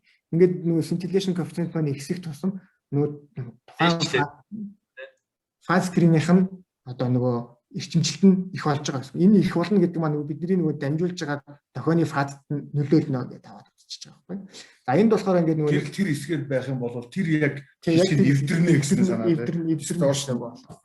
Сарин нь одоо замхрах гэх юм уу тийм ингэж авч байгаа. Энд 300 м, 500, 700 м-ийн энэ фаз скринтэй үед ямар байх вэ гэдэг нь ингээд харагдаж байна гэж. За тэгвэл энд нөгөө нэг гажуудал чинь гарч ирж байгаа. Гажуудал нь гарч ирж байгаа. За хаана гарч ирж байна? Одоо энд дамжуулж байгаа лагвар гавсын 0.1 гэдэг дамжуулалтын биемийг дамжуулсан бие маань энд нөгөө 10-ын хас 14 зэрэгтэй scintillation-тэй үед ийм болоод ирж байгаа тийм эвдэрч байгаа гэсэн фаз. Тэгээд 3 үрждэг нь 10-ын хас 14 болоод ирэнгүүт нөгөө яг цагирах байсан маань цагирын эрчимжилт нь болохоор нэг цэг дээр ингээд төвлөрсөн хэмжээ нь ингээд сарниж байгаа. Энэ болохоор нөгөө гэрлийн эрчимжилт маань багасна гэдэг нь сарнин гэдэг маань өөрөө хэдий хэмжээгээр нэг чадлаа алдаж байна. Гэрэл маань чадлаа алдаж байна. Унтралт болж ирсэн. Яг унтралт болж байгаа гэсэн үг. Тэгээ энд ингээд өөр нөлөөллүүд маань ингээд харагдаж байна. Тэгээ энэ хэмжээ маань бүр ихсэх тусмаа одоо энд нөгөө нэг фазууд маань ялгаралгүй болоод эхэлнэ гэж үзчихэж байгаа гэсэн үг. Миний бодлохоор яг энэ турбуленцийн фаз скрин буюу одоо фазын тийм өөрчлөлтийн юм загвар дээр лагвар гавшин бием маань хэрхэн нөлөөлж байгааг эхлээд бас судалсан байгаа. Тэгвэл энэний дараа болохоор нэг фаз скрин маань сарнилаа гэхэд үүнийг бид нар яаж даван туулах вэ гэдэг тийм арга боловсруулсан байгаа. Энэ аргын хувьд болохоор OEM shift keying гэдэг. OEM shift keying, orbital angular momentum shift keying гэдэг модуляцийн нэг аргыг болохоор юунаас гаргасан гэхээр түрүүний ярьжсэн бидний 8 төвшөнд PSK модуляцаас гаргаад авсан. Тэгэхээр 8 төвшөнд PSK модуляц гэдэг нь өөр 8 гэдэг нь 2-3 зэрэг. Тэгэхээр 2-3 зэрэг буюу 3 бит мэдээллийг нэг импульсийн фаз дээр илэрхийлэх боломжтой болоод өгч байгаа гэсэн. Нэг импульсийн нэг фаз дээр 3 битийг илэрхийлэх гэсэн. Тэнгүүд нөгөө гэрлэн дохионы одоо 00 гэсэн 3 бит маань болохоор 0 фаз дээр дамжигдана. 0001 гэсэн тэмдэг 3 тэмдэгт маань 45 градус дээр дамжигдана. Ингээд хоорондоо 45 градусын зөрүүтэй 8 фазын төлөвтэйгээр энэ 3 битийн комбинацийг бол дамжуулах боломжтой болж байгаа. Тэгвэл энэ 3 битийн комбинацийг бид нар өмнө хэрвээ нэг юугаар модоор дамжуулах юм бол ямар нөлөөлөл гарч байгаа вэ гэхээр on off keying буюу ойролцоогоор нэг 20 гигабит хурдтайгаар дамжуулах систем болж хөөрөх болчиход байгаа байхгүй. Тэгвэл энийг нь хурдыг нь ихсгэхийн тулд энэ дээрээ бид нар яасан гэхээр 3 одоо энэ фазынхаа төлөв болгоныг өөр мод дээр дамжуулах гэсэн үг. Өөр мод дээр дамжуулах. Одоо энэ чинь бол 000 гэдэг мэдийг M нь хасах 7 буюу энэ мод дээр дамжуулж байгаа гэсэн. Ингээд өөр модууд дээр дамжуулаад үүнийг on off OEM shift keying 8 төвшөнд OEM shift keying гэдэг шинээр гээд нэрлээд ийм гарга боловсруулсан гэсэн. Тэгээ энийг нөгөө нэг төрөөнийхээ гаргаж ирсэн одоо турбуленцийнхаа загвартаар загвараар дамжуулаад үзүүлгүүд бие даалтаа хэрхэн өөрчлөгдөж байгаа юм бэ гэдгийг үнэлсэн байна. За тэгэхээр энэ HPS Label Recognition Circuit буюу 8 төвшөнд одоо фаз модуляцийн тохионы энэ 8 тохиог орж ирэхэд нь энэ Label Recognition Circuit маань болохоор тухайн фазаас нь хамаарсан 8 өөр гаргалтуудад тухайн 8 одоо комбинацуудыг тус тусад нь ингээд харгалзуулаад өгч байгаа гэсэн. Харгалзуулаад өгч. Тэгээ энд харгалзуулж өгсөн гарч ирсэн утгаас яг үндсэн тохиогоос салгаж аваад энэ threshold-оор салгаж аваад энэ тохионууд дээрээ буцаагаад нөгөө SLM буюу модыг хэлбэржүүлэгч төхөөрөмжөөрөө модыг нь хэлбэржүүлээд ингээд дамжуулсан байна гэсэн. Тэгээ энэ эцэст нь болохоор энэ комбайнер буюу нэгээр хойлоод ингээд дамжуулаад гаргасан байна. Юу юм те? Мөнгөөр доктор. Нэг биднес нэг энгийн дамжуулахдаа зүгээр фазанд одоо мэдээлэл агуулж дамжуулж байгаа юмыг тий. Фазын номд мод хэрэгжилж байгаа гэсэн юм шүү дээ тий. Тэнгүүдээ яг анх бол тэр фазаас фаз 8 фазтай тохиогоо үүсэн тэр 8 фазтай тохионоос буцаагаад 8 мод болгоход хуурга дамжуулж байгаа л гэж байна. Фаз нь одоо огт хамаагүй болоод тэр фазыг нь илэрхийлэх нь мод илэрхийлж байгаа. Тэр энэ HPS Label Recognition Circuit-ээр бас би нэг судалгааны ажиллаа болохоор өөрийнхөө гэр бүлийн үнэтэй хамт хийсэн байгаа. Тэгээ яг тэр судалгааны ажил дээрээ буцаагаад үргэлжлүүлээд энэ өвийн shift гейм болгоод сайжруулж игээд үндсэн яг одоо хоёр дахь юу гэсэн гаргаж авсан, санаагаа гаргаж авсан гэж болгож байна. За ингээд хүлээн авах талдаа буцаагаад яад үхээр хүлээн авах талдаа бид нар энэ жишээ нэмэх аргатай модтой тохиог дамжуулсан бол хүлээн авах талдаа болохоор хас гаргалтайг дамжуулах хэрэгтэй гэсэн үг. Хас гаргалтай файл скринээр дамжуулж байгаа буцаад дамжуулт хүлээж авч байгаа талд маань энд яг нөгөө 0 тохио маань энд үүсэж байгаа гэсэн үг. Хэрвээ turbulency нөлөөлөл ороод ирэх юм бол энэ маань фаз маань гажигдсан учраас хүлээн авах тал дээр энэ авж байгаа энэ тохио маань сарнина гэсэн үг байна. Тийм сарнина гэсэн. Тэгээ энд хүлээж авах талдаа энэ тохионоос буцаагаад яг энэ гэрлийн эрдэмтдийн хэсгийнхаа аль хэсгийг нь ер нь дамжуулж авбал илүү үр ашигтай юм бэ гэдээ аваад үзсэн. Одоо энэ чинь яг энэ хүлээн авах тал дээр AMT000 буюу энэ тохиог гэсэн үг байна. Энэ тохионы маань эрчимчлэлд нь ингэж харагдаж байгаа гэсэн үг. Пикселээр харагдаж байгаа гэсэн үг тийм ээ. Пикселээр. Тэгээ ингээд пикселээр харагдангууд хэрвээ бид нар зөвхөн яг нэг хамгийн голын нэг пикселийг л нөгөө хүлээн авах талынхаа апертур төхөөрөмж дээр тайраад аваад яг чадлыг нь тодорхойлоод мэдрэх хэрэгтэй юм а гэдээ аваад үзэх юм бол нөгөө 1 мW маань 0.34 мW болох гэж. Гэтэл 13 пикселтэй апертур хэрэглэх юм бол 0.311 болж байна.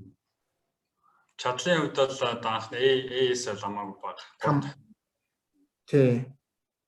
3 дахин бага хэрнээ нөгөө бусад пикселүүдтэйгээ харьцуулах юм бол илүү өндөр. Тэнгүүд энэ бас хэтэрхий том байж болохгүй болчихж байгаа. Энэ хэтэрхий том байж болохгүй болчих. Яагаад тэгэхээр том байвалчингууд дараа нь би нөгөө 8 өөр модынхоо чадлын түвшингүүдийн хооронд нь харьцуулаад хамгийн их чадaltaй байгаагаа энэ миний дамжуулсан 3 бит юм байна гэдгийг тодорхойлох гэдэг байхгүй.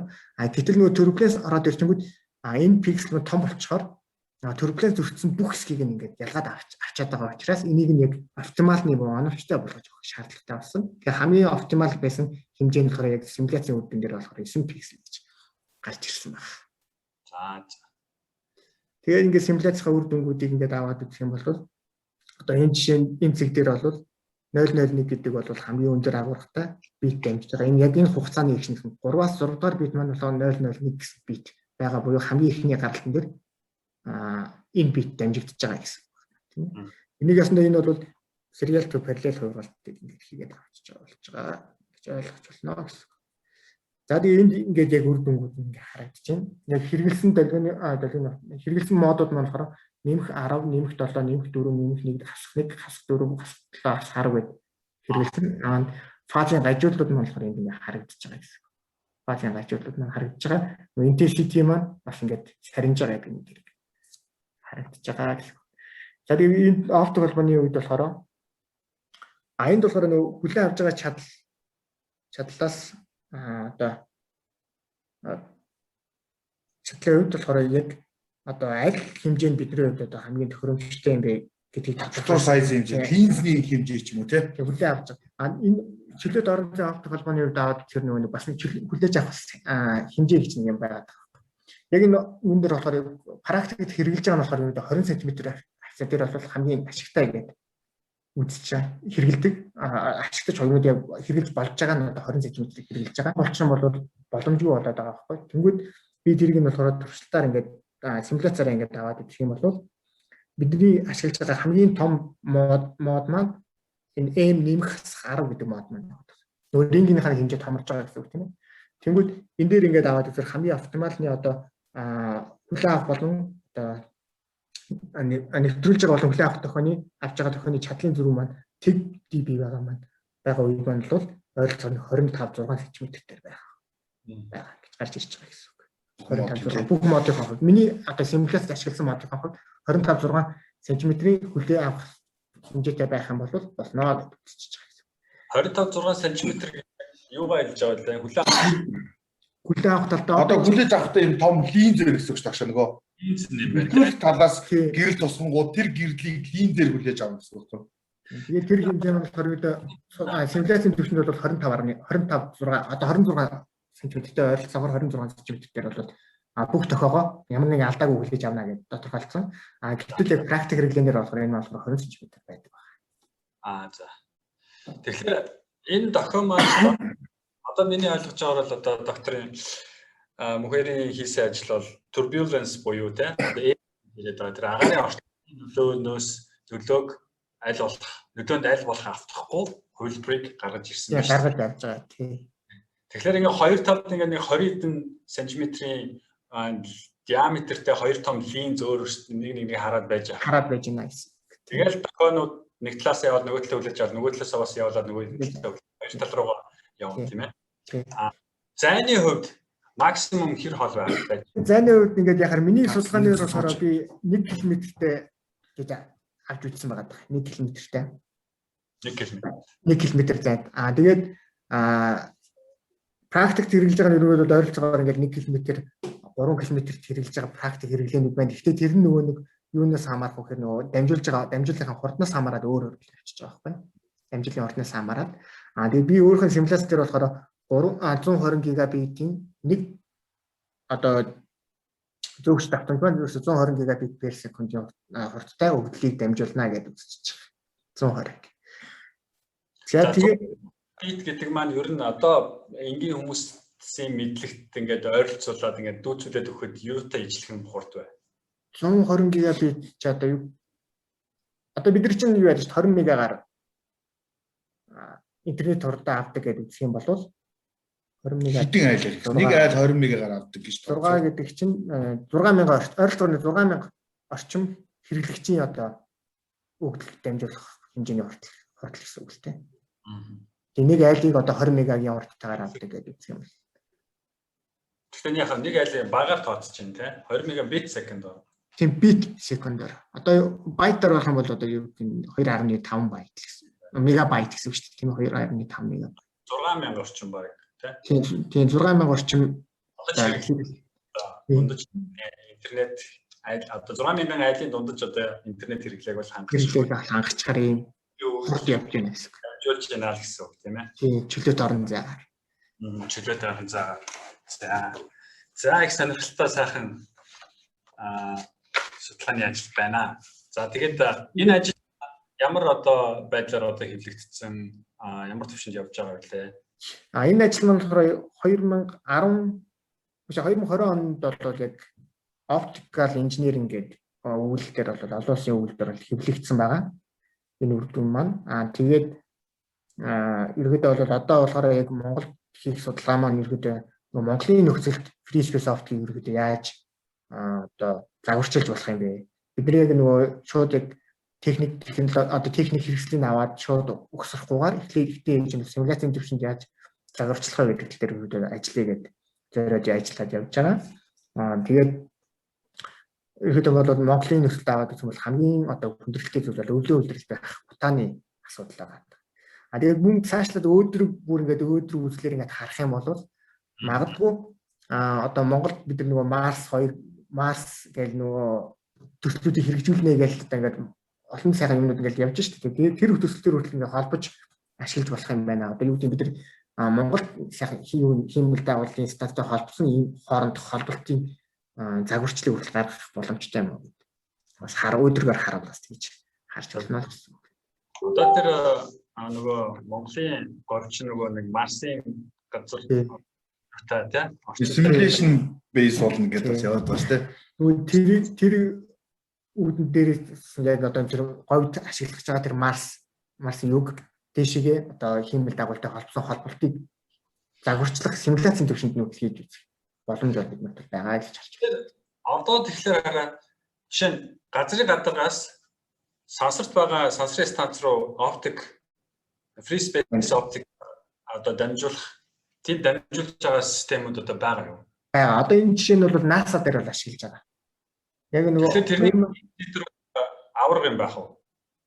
Тийм. Дамжуулах болон хүлээн авах нь бол нэлээд том юм болоод явж байна. Бас өндөр болно яг шаардлагатай байх тийм. 10,000 одоо километр дамжуулж. Тийм. 100,000 км явж яаж очиж шүү дээ. Тиймээд нөгөө сателлайт нь хаагаас хамаарат. Тийм. Тэгээд нөгөө сүүлд би нөгөө юунд чинь өвсөх дээр Швейцарих юун дээр Америкт хуралд оролцож байхад болохоор яг NASA-гийн хүн болохоор яг free space optic-ийн юг концептыг танилцуулж исэн. NASA-гаас яг хэрэгжүүлж байгаа концептыг ерөөд бол хэрэгжүүлэгдээд хэрэгжээд ингээд явж байгаа юм судалгаа байна. Ерөөд яг ирээдүйн чиг одоо оптик холбооны чиг хандлагыг хараад үзэх юм бол энэ OEM буюу одоо бидний түрүүний хэлээд байгаа тэр нэг хэлбэр гэрлийн эрчимчлэлтийн хуваалтаараа өөр ийм модууд дээр шинэ харагдаж байгаа. Нөгөө нэвтрүүлгын системүүд маань хөгжих боломжтой байна гэдэг ирээдүйн чиг хандлага баригдаж явж байгаа. Тэгээ энэ чиглэлийн болохоор хамгийн ихнийх нь хийгдэж байгаа ажил нь болохоор яг одоогийн боломжтой нь болохоор нөгөө чөлөөт орон зай байгаа учраас тэр нөгөө рингний хэмжээ томордог учраас хол дамжуулалт тусам рингний хэмжээ томордог учраас чөлөөт орон зайн дээр л хөдөө боломжтой байна. Гэдэг ийм концепт ерөөдөө судалгаа нь бол төвлөрөөд явж байгаа гэж ойлгож байна гэсэн. Энэ нөгөө нэг бидний нөгөө түрүүний хэлээд байгаа m гэдэг параметр маань x-ийг тусмаар нөгөө рингний хэмжээ томсно гэсэн үг шүү дээ тийм ээ. Тэр энэ хэмжээг томсохгүй байх дараагийн нөгөө технологиуд маань гараад ирсэн.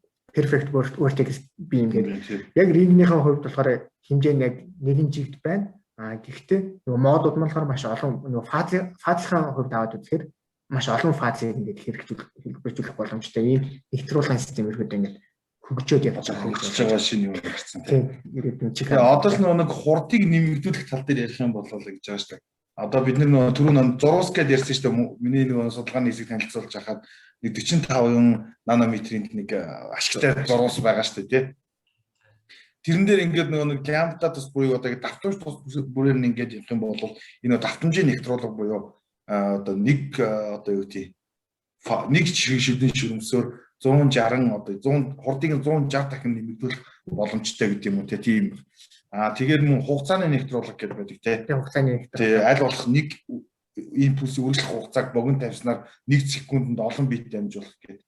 Ингээд хугацаа ингээд нэвтрүүлгын системүүд гаргаад ирэнгүүт юу гэхээр эдгээр одоо ерөнхийдөө дүүрээд ирж байгаа байхгүй. Энэ бүх нөгөө физикийн одоо технологийн боломжтой дүүрээд ирэнгүүт одоо тэгвэл хурдыг яаж нэмэгдүүлж болох вэ гингүүд одоо энэ OEM гэдэг энэ арга гарч ирж байгаа.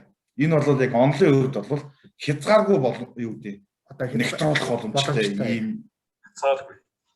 Хязгааргүй. Тэгэхээр энэ бол оптик free space оптик дээр л яригдж байгаа зүйл. Үгүй зөвхөн free space оптик дээр байхгүй. Одоо ягаад нөгөө нэг зүгээр fiber optic тал дээр яригдахгүй байна гэхээр нөгөө fiber optic чинь алс хол зайд нүүдээ өндөр хурд дамжуулах унтралт багтай байхын тулд одоо зохион бүтээгээд дэлхийд даяар хэрцэн байгаа fiber optic байгаа шүү дээ тий. Шилний кабель байгаа шүү. Тэрний ч нөгөө нэг корийн диаметр буюу нөгөө шилнийхэн диаметр нь маш жижигхэн буюу 9 микрометрийн одоо хэмжээтэй ийм шилээр бид нэр одоо гэрлээ дамжуулаад байгаа хгүй.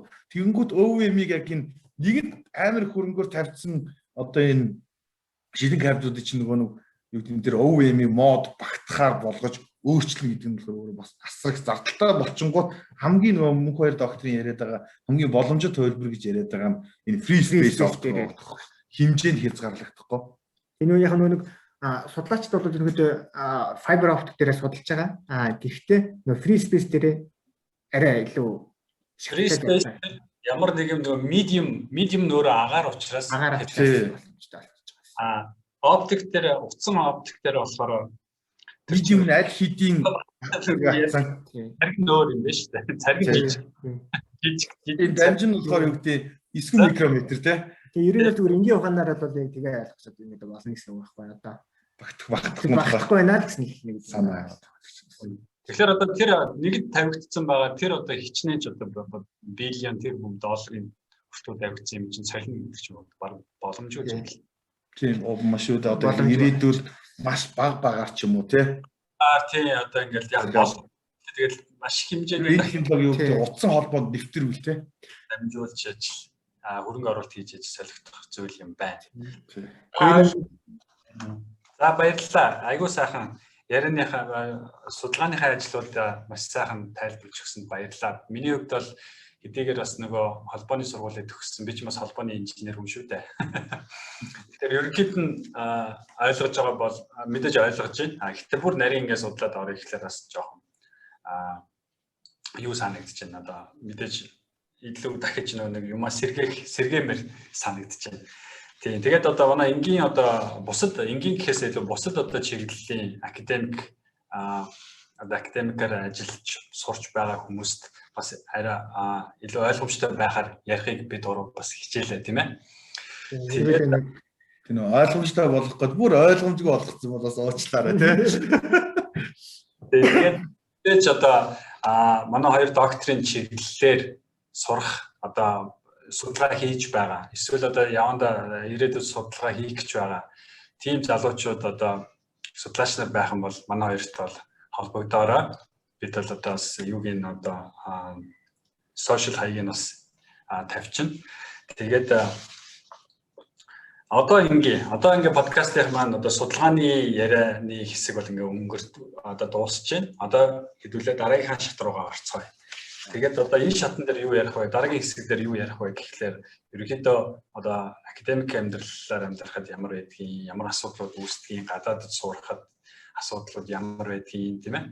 Хүмүүст хэрэгтэй мэдээлэл одоо та хоёрын өөрсдийн хувийн одоо туршлага дээр үндэслээд ярих юмнууд бол тэгээ яриа явнаа. За тэгэхээр ер нь одоо Японд би бас Японд 1 жил байсан. Японд талаар 1 жил байсан болохоор тодорхой хэмжээнд бас мэдлэгтэй. Гэхдээ та хоёрыг бодоход бол бага. Нэгдүгээр би чинь магистр юу гэдэг доктор өдр хийгээгүй тийм ээ. Зөвхөн 1 жилийн хугацаанд нэг байж байгаа түрээд ирсэн байгаа. За тэгэхээр ер нь бол Япон улсад за ингээ хийдүүлээ. Юунаас эхлэх вэ гэхээр яаж ер нь яг Японд одоо энэ Токушими их сургуульд одоо доктор хийх тийм сайхан боломж олцсон юм бэ гэдэг талаас эхлээд яриад явчих та. Тэгээд та хоёр яг ер нь дундаа хийгээл яриад авчих. Нэгэд адилхан тэгээд одоо жоохон чөлөөтэй тийм судалгаа дууссан юм чи. Активист дууссан юм чи. Энэ нь болохоор нэг Витерийг сурсан нэг санхүүжилтийн их усүр гэх юм бол яг нөгөө MJ гэдэг прожект байгаа шүү дээ. Мянган инженер гэдэг хүмүүс илүү хүмүүс. Яг тэр төслийн дагуу бол та хоёр чинь мянган доктор төсөлд явсан юм шүү. Гэхдээ мянган инженер чинь бас тодорхой тэдэн доктор, тэдэн магистр, тэдэн бакалавр бэлдэн гэсэн юутай. За тэр талаараа нэг товчхон ярьчихлаа. Мянган инженер хөтөлбөрийн талаар.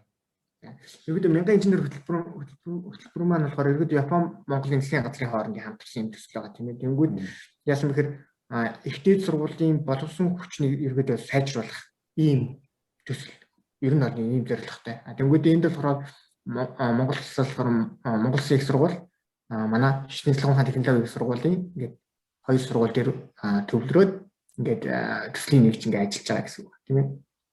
Тэгээ энэ төслийн нэгжийн төслийнхаа хүрээнд болохоор одоо яг мөс болон шүтээсийн одоо багш ажилчдыг доктор болон магистрийн түвшний сургалтуудад ингээд хамруулна гэдэг. Бакалавр нь бол заавалчгүй шүү. Бакалавр нь болохоор нэг Косяны сургууль буюу одоо шүтээсдэр бай. Тэр сургуулийн шалгалт ингээд маш олон үеийнхтэйгээ дамжаад явдаг юм. Магистр доктор одоо та хоёрын мэдж байгаа хичнээн хүн явагдсан байгаа. Яг тэр нарийн тоог Нарийн нь тоог нь мэдгүй сайн байна. Тэгээ ер нь бол яг манай Токушима их сургуулийн хувьд болохоор доктороор одоогийн байдлаар төгссөн нь болохоор дөрвөн доктор бол төгссөн байгаа. Нэг магистр байгаа. Тэгээ одоо тэнд суралцж байгаа нь бол 5 байна 6 доктор бол одоо яг суралцаад ингэ байж байгаа. Тэгээд дэргэд манай Токушима их сургууль бол одоо энэ мянган инженерийн төсөлтэй болоод маш тийм холбоотой ингэж ажиллаж байгаа. Хамтарч ажиллаж гэх юм уу тий. Тэгээд сургуулиуд байгаа бах тий. Мянган инженер тий. Иватад байгаа. Хамгийн сайн мэдж байгаа нь одоо Иватад байгаа. Нарагийн их сургууль байгаа. Урагшаа Фукуока бас байгаа. Тийм. Фукуокагийн их сургууль гэсэн лөө. За чинь нэрийг ашиглана. одоо нөгөө явахаар болсон гэлээ. Яасан агшаа?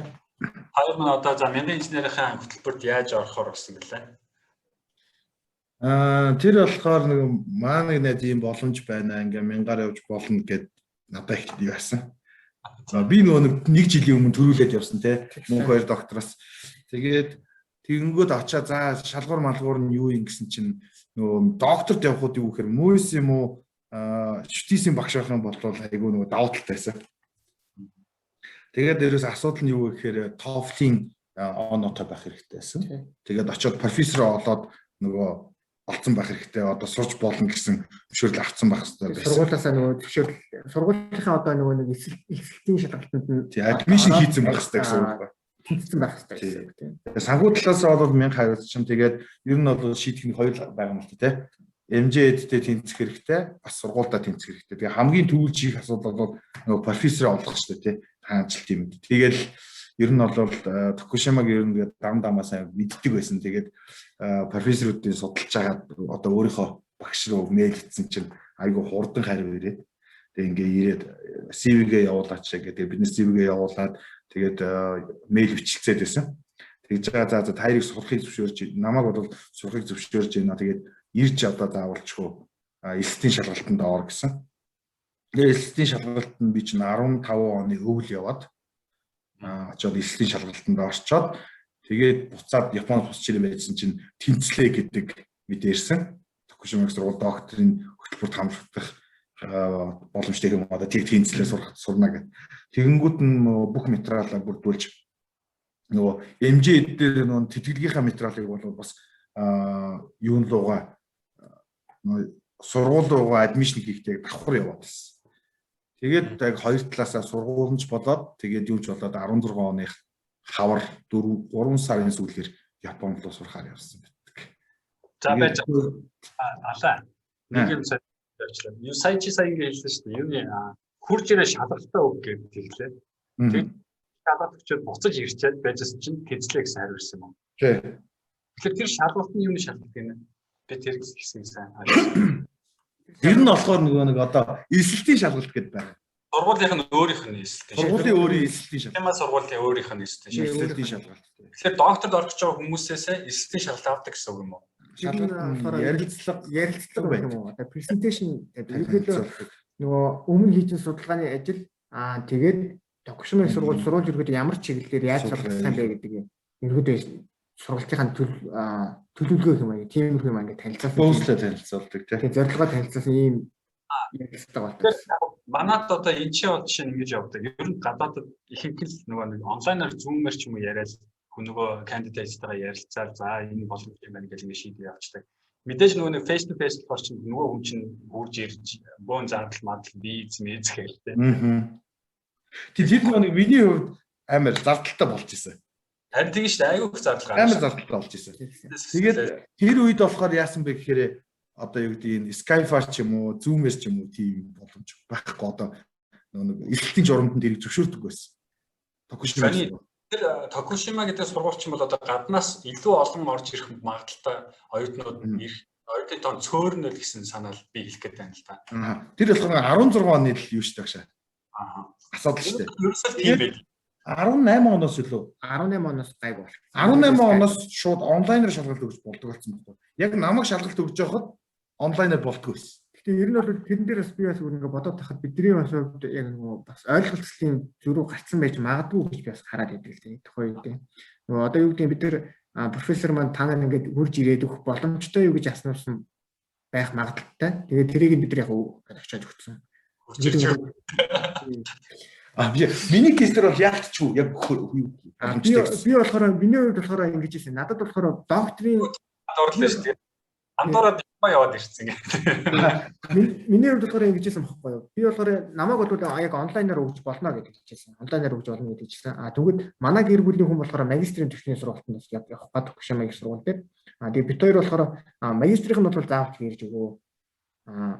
Докторийнх нь бол одоо онлайнаар өгч болно гэдэг тэнгууд нь бид хоёр яг нэг аялангаад яваад ирсэн тийм байна. За тэгвэл одоо бол магадгүй магистрийн стил магадгүй те очиж магадгүй доктор нь бол онлайн болцсон байна. Онлайн болцсон байна. Онлайн л үү. Сүүлийн үеийн мэдээлэл бол ийм байгаа юм байна тийм ээ. Намайг явж байхад бол онлайныг зөвшөөрдөггүй байсан. Яг ирж байхад. За тэгвэл гэхдээ яг та гоё ягаад аялал ирсэн юм биш үү те баг. Тэр чинь гоё юу юм л та фанд л та. Ардталтаа явал ирсэн юм байна те. За сургуулийн талаар одоо нэг товч танилцуулж дана профессор нэг профессор байгаа те хоёр профессорын нэр харагдаад байлаа. Хоёрын дээр. Тэ одоо болохоор яг бид хоёрын яг удирдах байгаа яг багш нь бол яг профессор нь бол манай лабын профессор бол одоо Гото сенсей гэдэг бид нэр. Гото Нобуо гэдэг хүн байгаа. Тэгээд одоо тэрний нөгөө доотлын ассистент очих үед ассистент профессор нь болохоор Кишикава гэдэг Хироки Кишикава гэдэг багш байсан. Тэгээд харамсалтайгаар одоо юу гэх юм намайг яг төгсдөг жил гэх юм уу тийм өнгөрсөн жил бол Гото багш маань энэ бол асгарсан байгаа. Тийм өчнөө бас тэгээд одоо бол бид хэд болохоор Хироки Кишикава сенсейтиг болохоор ерөнхийдөө байнга имэйл бичээд харилцаатай байдаг. Тэгээд нөгөө Хироки Кишикава сенсей маань одоо болохоор нөгөө Гоч болохоор Гото сенсей маань болохоор MGD-ийн төсөл одоо манай сургуулийн MGD манай сургууль Токушима их сургуулиас MGD-тэй холбогддог байсан одоо ахлах юм нэг координатор юм тийм хүн байсан. Япон талаас координатор байсан. Монгол талаас болохоор одоо координатор маань болохоор хишиг жаргалагч байгаа. Одоо доктор хишиг жаргалагч аваад маань сургуулийн. Тэгээ одоо бол Гото сенсейгийн оронд бол Кишикава сенсейтэй ер нь бол ингэ харилцаа холбоотой ингэ явж байгаа гэсэн. Профессор хэр яадаг байсан бэ? Одоо юу гэдэг хатуу байсан бэ? Гэхдээ нэрэн дээрээс таацтай шүү дээ. Зөөлөн гэхэд бүр арайд энд зөөлөн байсан. Тэгээд хүнийхээ хувьд их зөөлөн хүн байсан л да. Тэгээд ер нь монголчууд амар илэгтэй. Тэгээд бид нүсээ ерөөдөө яг анх яагаад ингэж монгол оюутнууд ингэж авсан гэдэг зүгээр ингэ дамны юу юм сонсоход бол одоо юу гэх 91 он 92 оны үед нөгөө ковред их газар хөдөлт болоод тэгээд тухайн үед ханшин эртгүй гэдэг шүү дээ. Тэгээд тэр газар хөдлөлтийн үеэр болохоор багш маань болохоор ерөөдөө тэр газар хөдлөлтөнд өрчсөн байх үед нь Монголоос ингээд тусламжаар одоо болохоор говь үйлдвэрээс тийм ноол дуран хүнчлэнүүд ингээд очиж исэн юм шиг. Тэгээд тэр хүнчлийг ингээд тусламжаар ингээд тухайн үед аваад нөгөөд ингээд яжсэн. Нөгөөд монголчуудаас ирсэн ингээд монголчууд ерөөдөө аягүй тийм илэгсэг тийм хүн байсан. Тэгээд тийм хүн дээр очисон болохоор бид нар ер нь бол их жаргалтай л байсан да. Тий. Амар ясаа шил үсэн тий. За сонирхолтой төв байна да. Юуны тэгэхээр ер нь бол айхтар яагаад байдгүй шахаад байхгүй. Юм баг шахахгүй байсан юм шүү те. Мэдээж шахалтай нэг тийм сони стилтэйсэн те. Одоо ингэ штэ. Одоо ингээ офткийн талаар ингээ хурлнууд болно да те. Тэнгүүд хүн юм хийжээж хуралд явах хэрэгтэй болно да те. Тэнгүүд оюутнууд ингээ суудаг ийм том зааланд орж ирээ самбар дээр хэдэн сарын тэдэнд ийм хурал болно, тэр улсад болно, дедлайн гिचээд бичээгээр авчдаг. Тэгээ би тийшээ хэрвээ явахыг хүсчээвэл эсвэл Герман ч юм уу эсвэл Америк ч юм уу явахыг хүсчээвэл би үр дүнгээ гаргаад бичээд accept болчихвол тэгэл авчдаг. Тэгээ нөгөө нэг олон хурлуудаа ингээ бичингүүдээ өөрснөө явахыг сонирхож байгаа хурал дээр ингээ өөрснөө нэрийг бичих боломжийг өгөн. Тэгээд өөрөө бас асуун. Чи энэ хуралд ингээ явах уу? Явах бодолтой байна уу гэж асуун. Тэнгүүд нөгөө багштайгаа бид нар за энэ хуралд явмаар байна гэд тохироо ичингүүд яг тэрнийхэн төлөө өөрөө ингээд цаанаасаа ингээд өөрөөрөө ингээд шахаа явчихсан байсан юм уу. Тэгээ нөгөө хуралд ингээд олон ингээд оролцох тусмаа нөгөө судалгааны ажлын маань үр дүн ингээд илүү хурдан ингээд гараад явчихсан. Дедлайнтай байхсаар ч юм чинь намаа хурдан. Тий. Тэр чинь бас тэгээ хоёр талаас нь хүчилж байгаа юм л да тий. Бас гоё уус үзмээр байна тий. Жилд нэг явах уу? Ер нь зүгээр яадаг байсан. Хоёр нь 2-3 бол. Оо, үгүй айгуу сайн имлэгтэй байсан юм шүү. Тэгээд Авианых бол тийм байдаггүй байсан. Миний намаас сурч чадвал яг жилд бол нэг бол явцдаг байсан. Тэр нэг үр дүн нь хангалттай байгаа л нөгөө хуралдаа акцепт болж чадхал юм болоо тэгэл асуудал. Тэгэхээр бас яг нөгөө талаас юу л та нөгөө санхүүтэй байна гэсэн үг л дээ. Мөнгө байгаад байна л гэсэн. Мөнгө гэхдээ төслөөс ер нь гардаг байсан уу та нар мэддэг бол эсвэл сургуулаас өгчдөг байсан болов уу? Ер нь одоо төгшин байх сургуулаасаа байдаг. Гэхдээ яг зарим хурал дээр ингээд 100% ингээд зардал гарахгүй, зарим зардлыг ингээд хуваагаад өөрснөөсөө гарах үедээ гаргаал. Тэгээ нөгөө яг манай профессор хувьд гарах би болохоор одоо ингээд бодохоор ингээд айгүй менежменттэй байсан юм болов уу гэж би хараад байдаг байхгүй юу. Яг тэгэхээр тэр лаборатори чинь ойролцоогоор нэг 15-6 ингээд нөгөө магистр докторийн оюутнууд байгаа. Нөгөө тэр оюутан болгоныг ямар нэгэн байдлаар жил 1-2 хуралд ингээд оролцуулсан байдаг. Тэгээд тэр чинь нөгөө өөрийнх нь төсөв нь бол ингээд байгаа шүү дээ тий. Тэгэхэд ингээд аль боломж бололцоотойгоор ингээд энэ хүүхдийг энэ шиг нь явуулж байгаа хуйлт айгүй зөв менежмент айгүй зөв хийдэг байсан юм болов уу гэж. Тэгээд намайг шууд нэг ингээд хуралд аплай хийнгүүт за санхүүгийн асуудлыг шийдэн гингүүтээ нөгөө шинжлэх ухааны нэг сангууд байдаг шүү дээ. Аялын грант өгдөг тий. Тэрнлөө шууд аплай хийлгүүлээ. Би бол нэг удаа тийм грант бол авч ирсэн. За. Тэгээд тэр грантныхаа хувьд болохоор нөгөө магистр оюутнууд боломжгүй. Тэгээ доктор оюутнууд иргэд ингээд авах боломжтой тийм грантууд руу иргэд доктор оюутнууд айгүй их ингэж аплай хийлгүүлээд бас нөгөө лабынхаа санхүүжилтаас биш бусад нөгөө грантуудаас ингээд санхүүжилтийг бас гад ингээд. За. Япончс мөнгө хэмжэлтээр бол үнэхээр илүү сангууд нь айгүй сайн өгдөг тий. Илүү юм байна. Энэ тал дээр бол. За, бид хоёрын талаар нөгөө доктор чинь та хоёр чинь 3 жилийн дотор хийцэн байгаа шүү дээ. Тэ? Хоёулаа. Тэгэхээр доктор гэдэг чинь нөгөө нэг би бол чинь 6 жил. 1 жил буцаад авчихсан тооцоо 6. Яг 50-нд байснараа 5 жил гэж. Ямар хэлмээр байвал 5 гэж хэлждэг. Удаашруу хэлмээр байвал 6 гэж хэлждэг. Тэгээд юу ч асуух юм бэ гэхээр нөгөө та хоёр яагаад ийм хурдан байсан юм бэ? Миний мэдж байгаагаар нөгөө нэг хичээл үздэг байсан гэдэг байгаа тийм. Яг нэг 14 кредитийн хичээл байгаа. Тэгээ ихэнх нь бие даалтаар маркер явцдаг. Даалгавар ирдэг одоо ийм юмыг судлаад одоо ийм юмыг судлаад тэгээд репорт бичтэй гэдэг. Репортоор бичээд явуулчихгууд юм баг болчдөг. Тэгэхээр та хэд одоо танхимаар хичээл үзсэн юм уу? Танхимаар бол үзээ. Танхимаар нэг хичээл үзсэн. Нэг хичээл үзтээ. Тэгээ бусд нь баг тэгээд юу баг репортоор шийдэх. Тэр болохоор нөгөө юу яасан юм бэ? Токушима их сургуулийн одоо нөгөө дотоод бодлогынхаа хүрээнд болохоор доктор оюутнуудыг судалгаанд нь илүү анхааруулъя гэдэг үүднээсээ танхимын хичээлийн болиулаад дөнгөдөө одоо яг үзэж байгаа кредитийн хичээлүүд дээр болохоор ингээд дандаа юм репорт маягаар нэг бол багш нөгөө тухайн хичээлийн багш нь сэдв өгөн нэг бол өөрснийхөө судалгааны ажлаар ингээд репорт өгчдөг. Тийм бол 4 журмтай байсан. Тэгээд яг тэр хүрээндээ хичээлтэй давхцаж явах юм болов сэдв нь. Ер нь давхцах.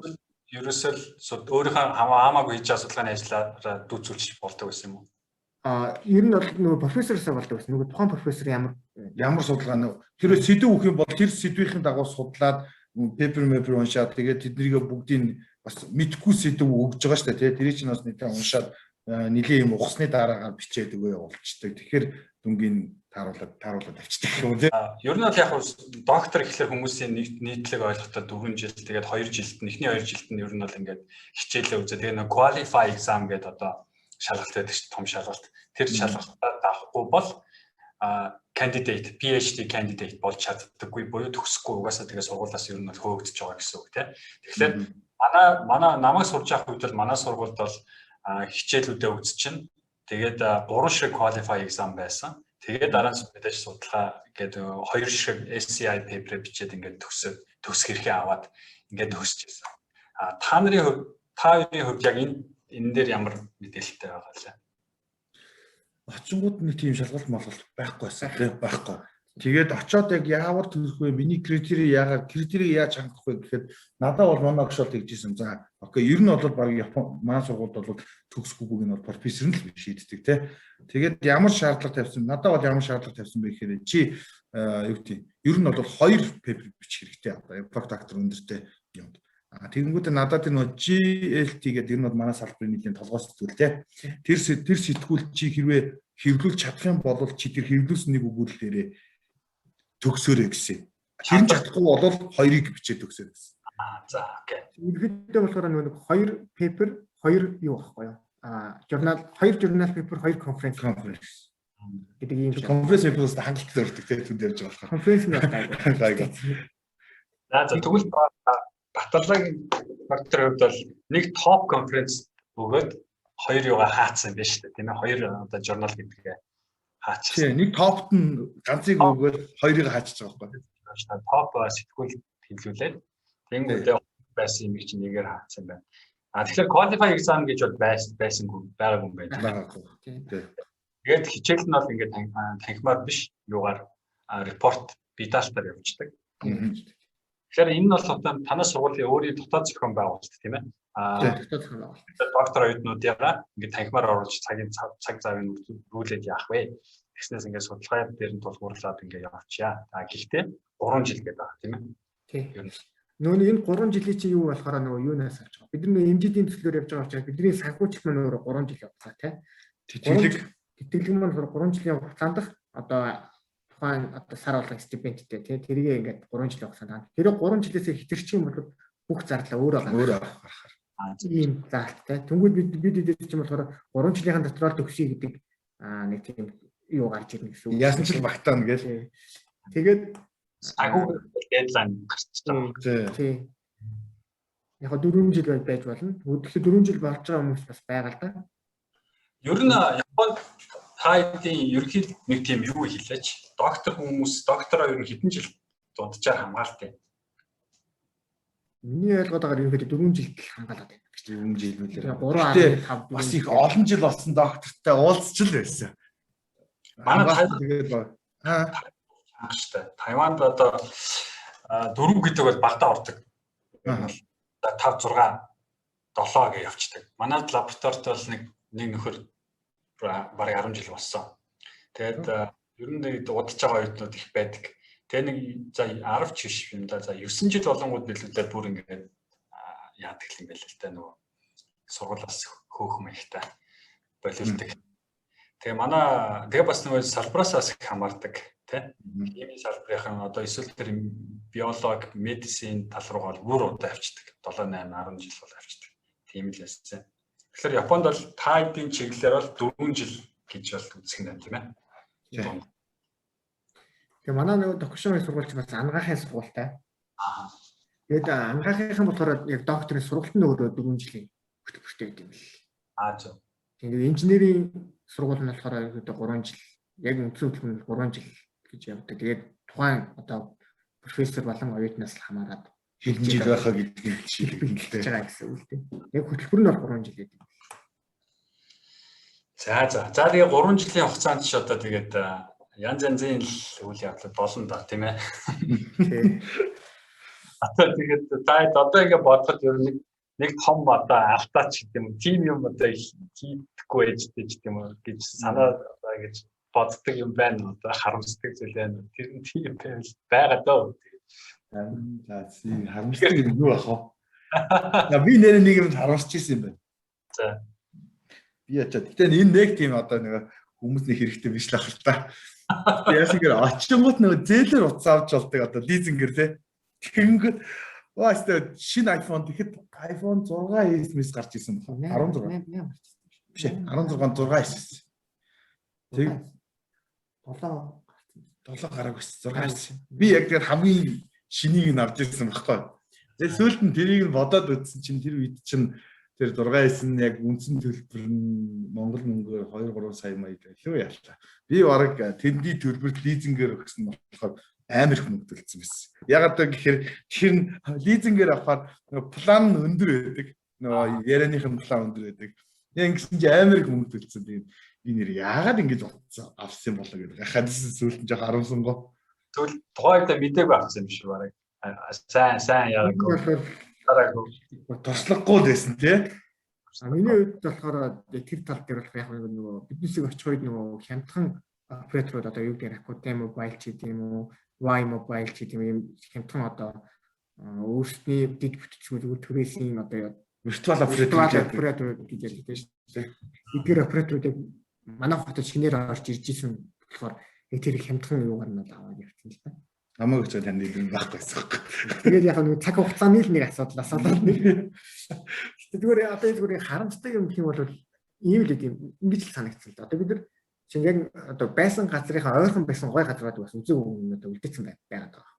Тэгвэл яасан гэхээр нөгөө Япон гэлд одоо ингээд яангууд чинь юу гэх та нэг Кёто ороод үзчихье, Токио яваад үзчихье, Осака яваад үзчихье ингээд яг л нэг том нэгнүүд ингээд гарч ирж байгаа. Тэгвэл манай арал чинь болохоор тэр дөрвөн арал одоо Японч ихэд үндсэн дөрвөн арал тэр дөрвөн аралынхаа нэг жижиг арал нь тэгвэл өөрийнхөө арал дээр байдаг гой юмнуудаа үзэг үзгээд хол юмнууд амар их явж бас нэгт эдэнсэн ч юм уу нэг тийм үрсэн байгаад байгаа юм шиг санагдав. Тэгээд дараа нь ингээд судлаад үзэхээр миний хажууд гоё юм байсан байгаад байгаа.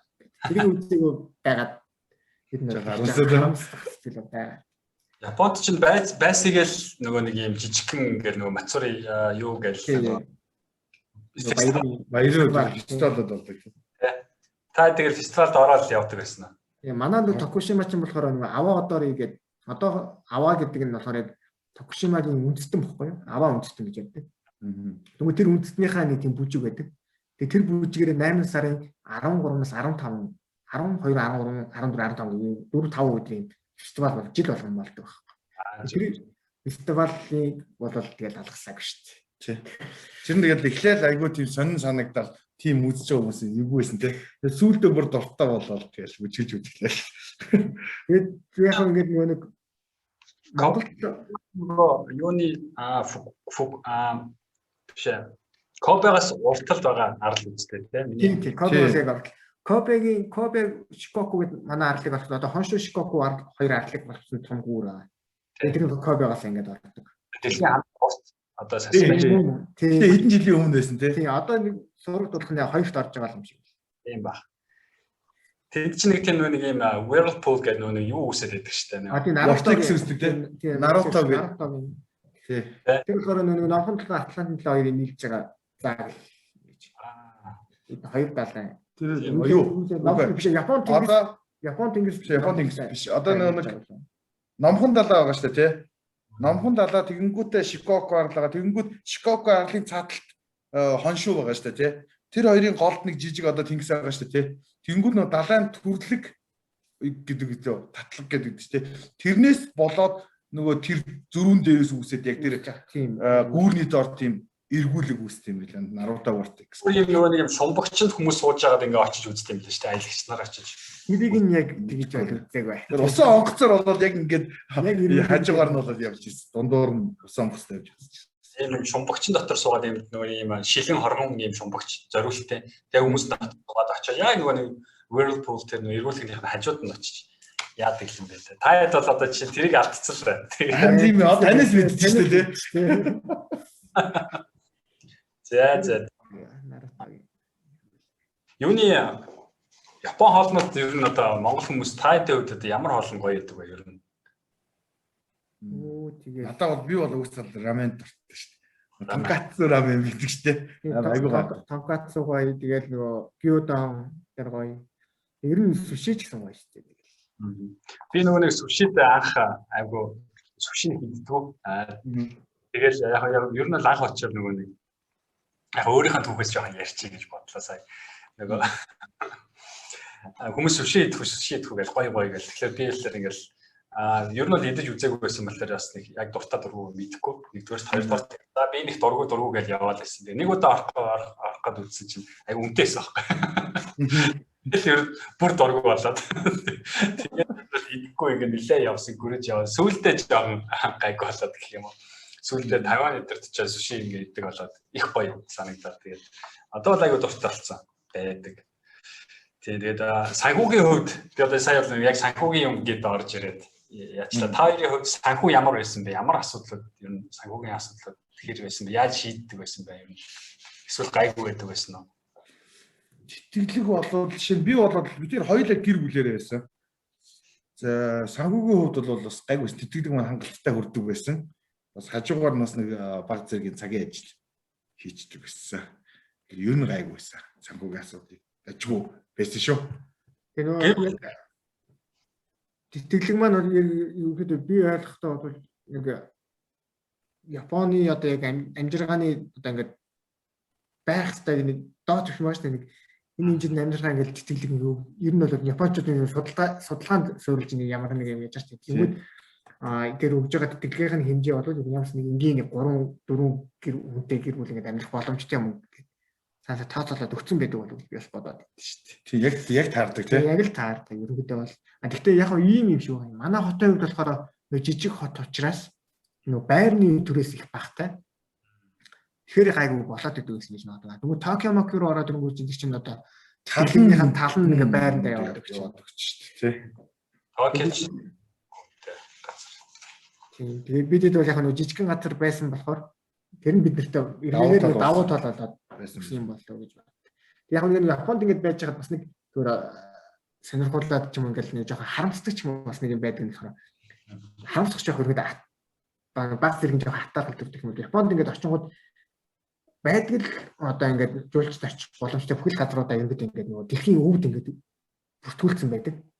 Тэгвэл Монголд болохоор дэлхийн өв болох үнэхээр өвдсөнтэй газар байгальтай тийм маш олон газрууд байгаа нь дэлхийн өв рүү ингэ бүртгүүлж чаддаг.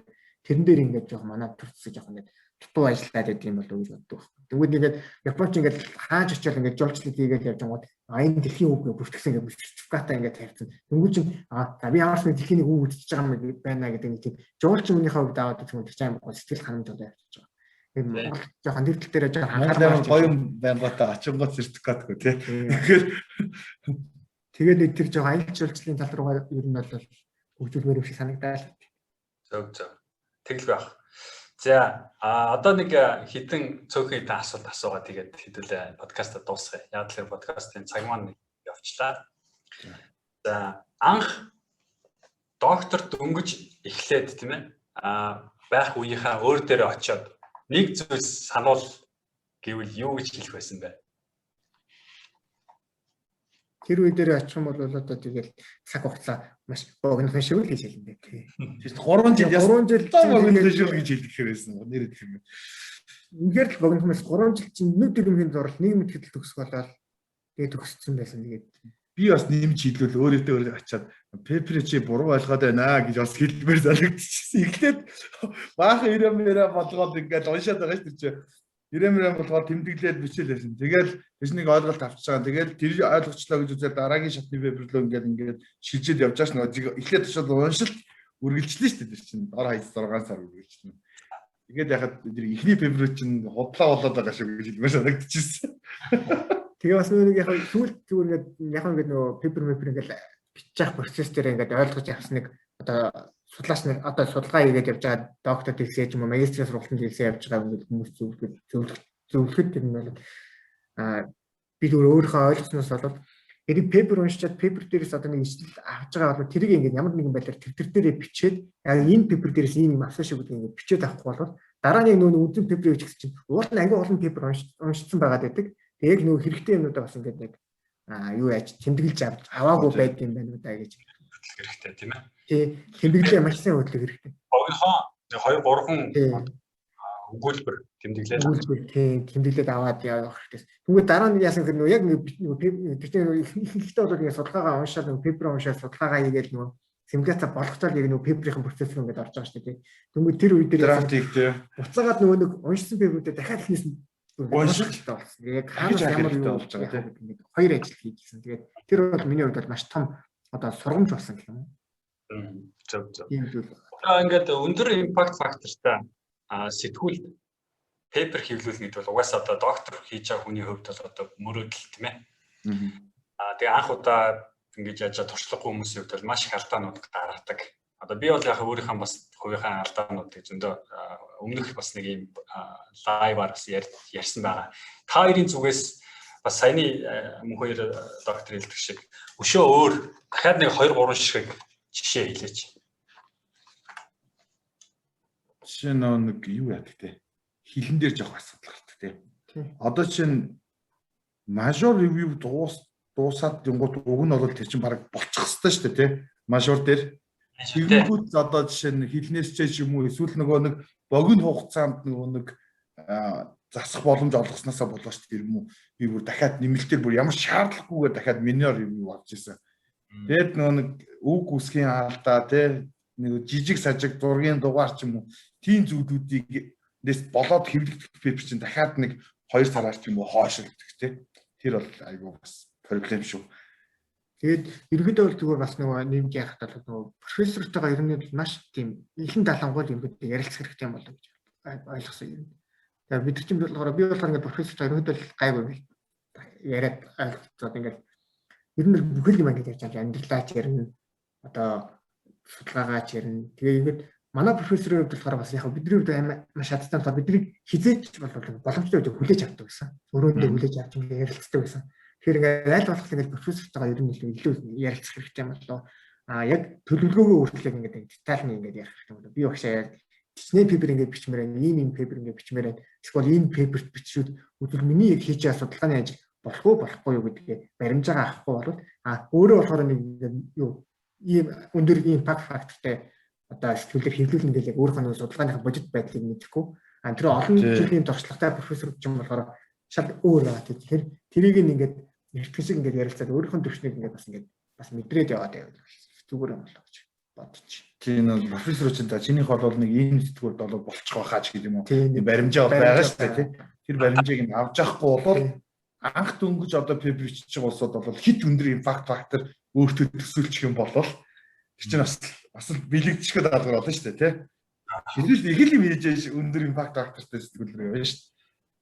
За юуны одоо ингээд докторийн ажлын би түрүү бас нөгөө бас өмнө дурдчихсан судалгааныхаа санаа одоо нөгөө gap-ыг олно гэж ярьж байгаа шүү дээ. Нэг одоогийн байгаа технологи судалгааны түвшнийг бүгднийг судалж үзэх хэрэгтэй байх тийм ээ. Тэгэнгүүтээ өөрийнхөө шинээр хийх гээд байгаа юмныхаа зорилгыг дотор харж тэгэнгүүтээ энэ хоорондын зөрүү gap-ыг одоо ер нь яаж олох зүгээр юм бол зүгээр юм practical юм юу байна вэ? Одоо зөвлөгөө хэцүүлтэй энэ бол айгүй хэцүү асуулт гэж би бол угаасаа мэдчихэе. Гэхдээ яг хөө энэ тал дээр тийм та хоёрын зүгээс зөвлөгөө байвал хэлээч. Тэр тал дээр болохоор би бол гэж бодож байна. Одоо юу гэдэг нэг хүн ингээд нэг юм ингээд итгэх ингээд бодоод идэв шүү дээ. Одоо хүн судалгаагаа бодоод яг тэрэн дээр ингээд 100% фокуслчаад байгаад харин үнэхээр үндэ яг санаа орж ирэхгүй байдаг л та. Тэгэнгүүт өөр юм дээр нэг хаяа нэг жоох амралт даваад ч юм уу завсарлаад ингээд нэг өөр юм хийж явах үед гинт толгойн дотор санаа орж ирдэг. Би бол яг амар нэлээд олон удаа тэгж яг тийм санаа орж ирж байсан. Эгэ бодож байгаа л яг утгаал хөвтөж байхад гинт нэг тийм санаа орж ирэнгүүт тэрийг шууд босоод шууд лаборатори дээр очиад хийгээд үдчихдэг байсан л та. Тэгээ ерөөхдөө бас хаяа нэг завсарлах хэрэгтэй байт юм болов гэж бодож байна. Яг санаагаа олохын тулд. Би ч гэсэн яг пейпер мэрч бас тэгжсэн шүү дээ. 7 хоног яг хүн юм хийж байгаа юм шиг харагдаад юу ч хийхгүй 7 хоног болоо. Тэг хийдэг ажил маань кофе уугаад амиг татах ч яваа тиймэрхүү ажилтай. Тэгээд хүн харахаар дими YouTube үздэг ч юм уу яг 7 хоног болол тэгэж ингэж. Нөгөө интрафт авч ийсэн. Тэгээд нөгөө тэгэнгүүт нөгөө нэг тэр чинь нөгөө нэг юм санаад тэр чинь нөгөө байнга ингээд нүдээд байхаар хүний нөгөө сэтгэх чадвар нь жоохон дарангуулдаг ч юм уу те. Тэгээд тэрийг бодохгүй байж байгаад хэсэг хайж байгаад яхаар өнөр ингэж болох юм байна штэ гэж. Тиймэрхүү unconscious mind-ийн хүчийг ашиглаж яах гэсэн үг тийм. Дээр нас нөгөө нэгээд яхан болоод бас өөрийнхөө лабораторийн оюутнуудын пейперийг маш сайн унших хэрэгтэй юм гэж хэлсэн. Яг бидний нөгөө профессор чинь яг нөгөө судалгааны ажлыг өгөхдөө ингээд нэг лабораторийн оюутнуудын гэдэг нэг өөрийнхөө судалгааны чиглэлийн дагуу өгж байгаа шүү дээ. Тэнгүүд яг өөрийнхөө лабораторийн оюутны судалгааг уншихад тэндээс би яг шин санаас олж ирсэн тохиолдол байна. За. Тэр нэг багшлах чинь нэг концепт юм чинь тий. Тэрийгээ жижиг салгаж нөгөө нэг оюутнууд руу тааж байгаа учраас санаагаар ингээд бүр ингээд булагдчихсэн үе байна уу? Хийж амжихгүй. Тийм үе байгаа. Одоо ч яг ингээд одоо бол яг ингээд санаагаар ингээд булагдчихад байгаа хгүй. Яг хийхээр 2 3 одоо ингээд санаа ингээд байгаа. Бичих юм одоо ингээд хийгээд үдчих юм болчих. Ингээ өөрөө мэдээд байгаа тийм. Тийм мэдрэмж боломж байгаа тийм мэдрэмж бол байгаад байгаа. Тэгээд яг үндэ яг цаг зав болохгүй байх үе бол ингэж ирчээд байгаа. Байгаа тохиолдолд одоо цаг завны асуудал. Нэгдүгээр цаг зав, хоёрдугаар одоо facilities одоо тон төхөөрөмжний асуудал. Тийм ээ. Одоо чинь Монголд одоо манай шүтээстэй мэдээлэл ба технологийн сургууль та хоёр одоо ингэж багшилж байгаа олон жил багшилж байгаа докторууд залуу. Яаж одоо ер нь Монгол шүтээсээс илүү Монголын одоо энэ харилцаа холбооны салбарыг хөгжүүлвэл одоо та хоёрын зүгээс ямар одоо нөхөр нэмэр оруулж болохгүй. Дээрээс нь одоо улсаас одоо жишээ нь одоо ямар одоо дэмжлэг үзүүлбэл ер нь Монгол улс одоо та хоёрын чиглэлээр судалгааны ажил хийгээд бас нэг тодорхой хэмжээнд олон улсад бас нэг өрсөлдөхүйц ч юм уу те. За өрсөлдөггүй маяг гэхэд хувь нэмэр оруулаад явчих. Тийм санаа оноо байдаг л билүү дээ. Тэндээс хуваалцаж. Тэрэн дээр болохоор юу ядаж бодоод байгаа юм. Одоо их сургууль гэдэг талаас хараад үзэх юм бол нөгөө өгүүлэл гэдэг бол олон улсын сэтгэлд өгүүлэл хэвлүүлнэ гэдэг бол ер нь их сургуулийн бол хамгийн том одоо зорилго шүү дээ. Үнцэн ажил. Тэгэнгүүт тэрийг нь их сургууль талаасаа ч тэр улсын одоо байгууллагуудаас одоо яамдаас ч юм уу тийм боловсролын яамч юм гээд үнэлэмж нь илүү өндөр байх юм бол Монголд бол судлаач нар бол судалгаа хийх боломж бүрэн байгаа л гэж харж байгаа. Талдаа би болохоор одоо жишээ нь яг мөнхөө доктортой чигээр санал нэг л байна л да тий. Нөгөө урамшууллын систем хүнийг нөгөө мотивацжуулах тий. Мотивашн хийх юм бол байдаг байх хэрэгтэй. Пепер бичсэн ч адилхан, пепер бичээгүй ч адилхан байх юм бол пепер бичээгүй л дээрээстэй тий. Яг ямар төвшин юу байвал мотивац болчихгүй. Одоо мэдээж нэмэгдэл цалин гэх юм эсвэл одоо гадагшаа явах задлын даадаг ч юм уу те. Конференц төрөө явж байгаа бол тийм ээ. За одоо өндөр сайн конференц топ ч юм уу магадгүй конференц батлагдсан тохиолдолд одоо юу гэдэг татгалахгүй гэх юм уу те. Эсвэл гаргаад өгчдөг тийм ээ. Тийм баймаар байхгүй. Надад бол сэтгэл санагддаг байхгүй. Ер нь тийм л одоо жишээ нь яг үйл ажиллагаагаар дэмжиж болно да. Эсвэл нэг урамшууллын систем ч гэж байна. Эсвэл юм уу инфаркт фактораараа ийм сэтгүүл ч юм уу энд хэвлүүлчихвэл одоо Sphinx-ийн тэрэнд хэвлүүлчих ч юм уу те. За ийм шагналтай энэ заавал ч нэг хувь хүн шагнал биш. Ийм одоо судалгааны гарант өгж гэдэг юм уу те. Нөгөө лабын ч юм уу тэр судалгааных нь бад чинь нэмэгдүүлдэг ч юм уу. Тийм байвал одоо юу гэдэг хүмүүс нь судалгаа хийх юм идэвхчих байх л та. Тэгээ дээрэс нь би бас бодож бодод тийм. Ер нь Монгол улс ч юм уу, шүтээс гэдэг юм уу те нэг юм бүх юмыг бүгдийг хөгжүүлэх угаасаа ямар ч боломж байхгүй шүү дээ тийм үстэй. Бүх судалгааны чиглэлийг хөгжүүлэх. Тэгэхээр тэргүүлэх чиглэл гэдэг юм сонгоод тэрэндээ одоо илүү их юу авах юм бол илүү их одоо мөнгө төгрөг зарцуулаад тий баажтай дэмжих юм бол нэг 2 3 10 чиглэл нэлийн өндөр гарсан байхад бол бусад чиглэлүүд нь тэрийгэ дагаад дэвшлэх баг. Түүнээс бол 100 судалгааны чиглэлийг бүгдийн дээш нь гаргаж ирнэ гэдэг бол асар их мөнгө тийм боломж байхгүй гэж бодоод яваад.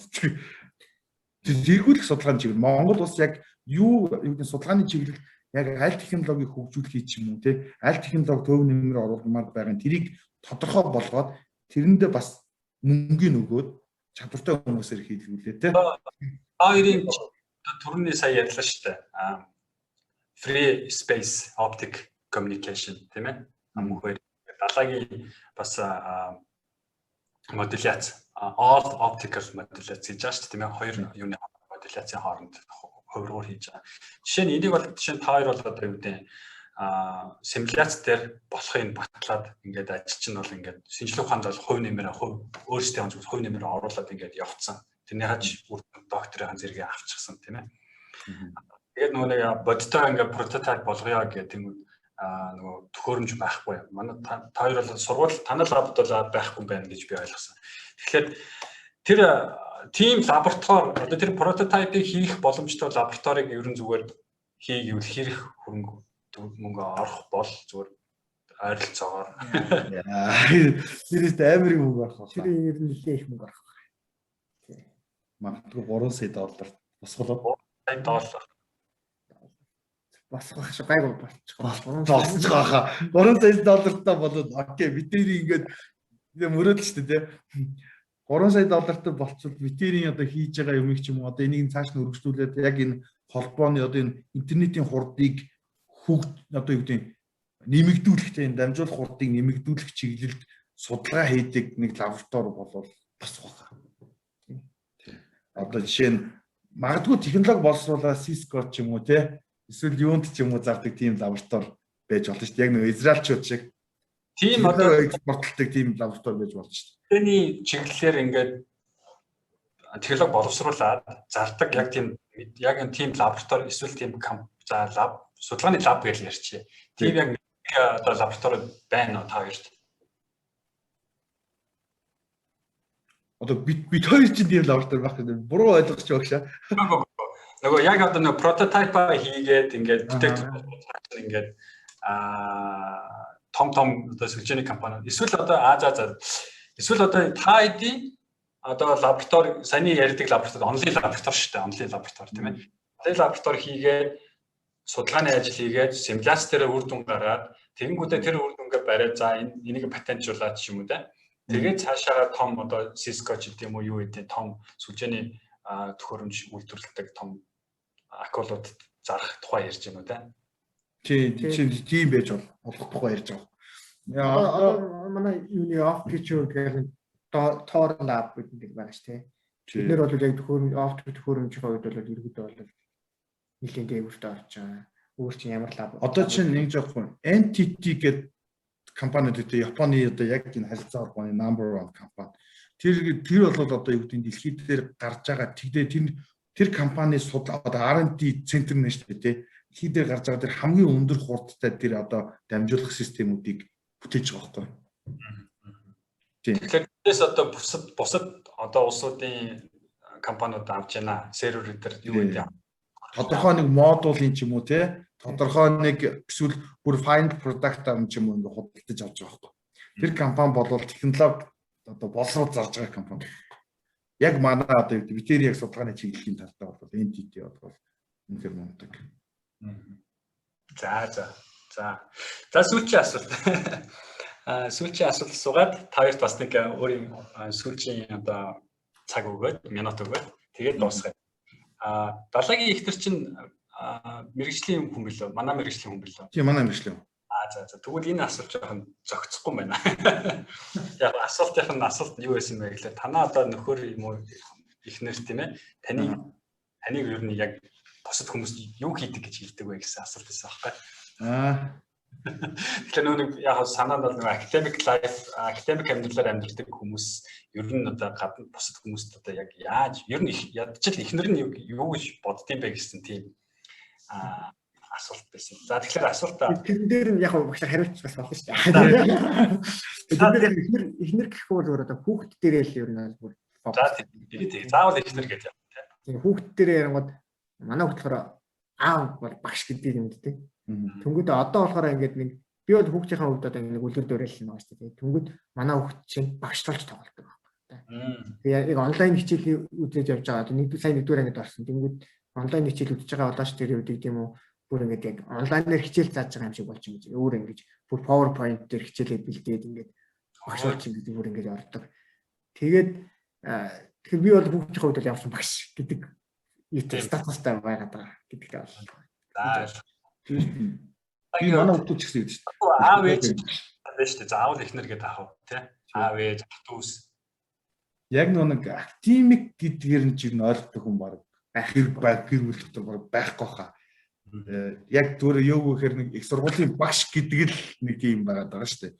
Уг нь бол яг ингээд бас их сургуулийн багш чинь lecturer тий researcher гэдэг бас тустай байгаа шүү дээ тий. Яг тэр талаас болохоор манай ихнэр болохоор ерөөдөө судлаач гэдэг талаас амар их шахдаг л та. Чи ер нь судалгаагаа хий. Одоо багшийнхаа ажлынхаа хийж байгаа судалгаагаа маш сайн хий. Ер нь чиний яг одоо ингээд байх хэрэгтэй мөн чанар шиг ингээд судлаач гэдэг тэгээ ярьдаг байхгүй. Тэгээ чи ер нь судалгаагаа л сайн хий гэж хэлдэг. Хичээл бол яг сайн тийм. Тэр нь нэлээд дэмждэгтэй байна. За тэгэхээр одоо та хоёрын хувьд бол одоо ингээд шахдаг их нэртэй байна гэдэг бол миний хувьд айгүй тийм бүр маш том Азийн болов гэж бодогдлоо. Далайгийн ихтер яг шахах уу эсвэл гайгүй юу? Нэг амар шахахгүй. Гэхдээ ямар ч хэсэн нөгөө нэг би ингэж хэлсэн байхгүй юу? Манай ихнэр нэг айгүй дэмжлэг нь болохоор бид тэр Японд очиод хүүхдтэй болчихгүй юу? Тэр хүүхд чинь нөгөө кэр хийх хэрэгтэй те. Ингээд цэцэрлэг сургууль зөөх мөх гэдэг ингүүд би яг их нэртэйгээ ингээд гэсэн чинь за чи ми ч одоо нэг пепер биччихвэл биш төгсөх гээд байгаа шүү дээ. Кредит хангалтах байгаа шүү дээ. Ингээд пепер бичгээд одоо ингээд нэг 6 сар ингээд 6 сар болоход би ингээд эвдүүлчих юм шиг байна. Тэгэд ингээд хийсэн чинь окей 6 сар гэр бүлтэй битгий санаа зав. Зөөх цэцэрлэгээс авах ерөөсөө би ямар ажил тэр яг пеперийн нэг хэвлэгдэх нэг манускрипт бэлдээ тэгээд нэг багшаараа нэг батлуулаад тэгээд аплай хийгээд нэг 6 сар нэг амар хэцүү үе байдаг шүү дээ тий. Яг тэр үед намайг ерөөсөө би өглөө босоод хоолоо идэж гараа явдаг, өдөр ирж хоолоо идчихэд гараа явдаг ерөөс гэрээ юу ч хийдэггүй байсан. За тэгж одоо яадаг гэсэн. Тэгж амар дэмжижсэн. Тэгээд тэр бол хамгийн том дэмждэг гэж боддог шүү дээ. За үнэхээр гайхамшигтай. Тийм одоо их нөрөөдтэй ажил том ажлын анхаард гарнаа гэж би бол бас боддtiin ба.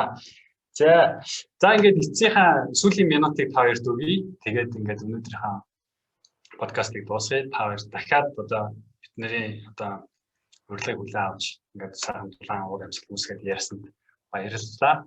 Манай одоо бас Монгол Researchers Group-ийн төвшөө маань доктор төвшөө маань бас одоо энэ ажлыг одоо техникийн ажлын хариуцад явж байгаад бас баярлалаа. Тэгээд бидэнтэй бас холбоотой байж тийм ээ. Цаашдаа ингээд илүү олон хүмүүс оруулаад ингээд ийм одоо монголчууд одоо ингээд академик чиглэлээр одоо судалгааны ажил гэдэг одоо Монголд байгаа гадаадд байгаа бүх хүмүүсийг нийлүүлээд ингээд хэдүүлээ тийм тустай тийм ээ явъя гэдэг санаан дээр энэ одоо групп маань үүссэн ямар нэгэн харьяа ч юм уу юу ч байхгүй тийм байгаа шүү. Тэгээд за тэгээд олон юм ярихгүйгээр ингээд та хоёрт эцсийн минутын нөгөө тэгээд дуусгая да. Тэгээд энэ юунд одоо подкастт оролцсон та бүхэнд баярлалаа. Тэгээд бас дээр нэмээд нөгөө одоо нөгөө мэргэжил сонголт хийж байгаа хүүхдүүд хэрвээ одоо бидний подкастыг сонгох юм бол яг оптик холбоо гэдэг мэргэжлийн талаар илүү их мэдхийг хүсэх юм бол одоо бит хоёрын фэйсбүүкээр ч юм уу холбогдоод мэйл хаягаар ч болно тийм ингээд мэдээлэл авах боломжтой шүү. Тэгээд бид бол ерөөдөө мэргэжлийнхаа талаар ойлголт өгөхөд бол мэргэжлээ сонгож байгаа дүү нартай бол зөвлөгөө өгөхөд бол хизээд хэлсэн байгаа шүү гэж нэгтгэл байна. Тэгээд нийт судлаачдаа бас амжилт гэсэн байна. Далаа гэх юм. Би ер нь ижилхэндээ одоо тэгээд моё өгшэн за төвшөө доктор энэ тий багш нэг дандаа багш агсэрээд тэгээд нэг судалгааныхын ажилд бол амжилт хүсье. Бас тэр их судалгааны одоо завгүй ажлынхаа хажуугаар бас ингээд нийгэм тустай ийм зүйл хийж байгаад нь бол одоо баярлж байна. За тэгээд тэрэндээ бид хоёрыг урьж оролцуулсанд бол бас их талархаж байна. Тэгээд та хоёрын одоо цаашдын судалгааны ажилд нь амжилт хүсье тий. Амжилт хүсье бүгдээ. Тий. Хамтдаа хичээе тий. Бид хоёр ч гэсэн тэгээд судалгаан дээр хичээнэ. Ер нь гэр судлаачид ерөөдөө одоо улсын ер нь авч явах хүмүүс ч юм уу ер нь бол судлаачид эрдэмтэн тэгэл инженер техник гэж ажилласан бас яг ер нь бүх хүмүүс оролцоотой байна. Гэхдээ судлаачид нь илүү судалгаагаа сайн хийгээд нийгэмдээ хэрэгтэй судалгаа хийгээд хөрөнгө оруулалт гэх юм уу илүү хурдцтайгаар хөгжих юм болов гэж боддог. Тэг бүгдээрэнд нь амжилт хүсье. Яг зөв. Үнэхээр гайхалтай зөв одоо ухаарл харилсан гэдэг. Баярлалаа. За баярлалаа. Манай хоёр сайхан залуучууд амжилт хүсье. Тэгээд баярлалаа. За баярлалаа. За. За.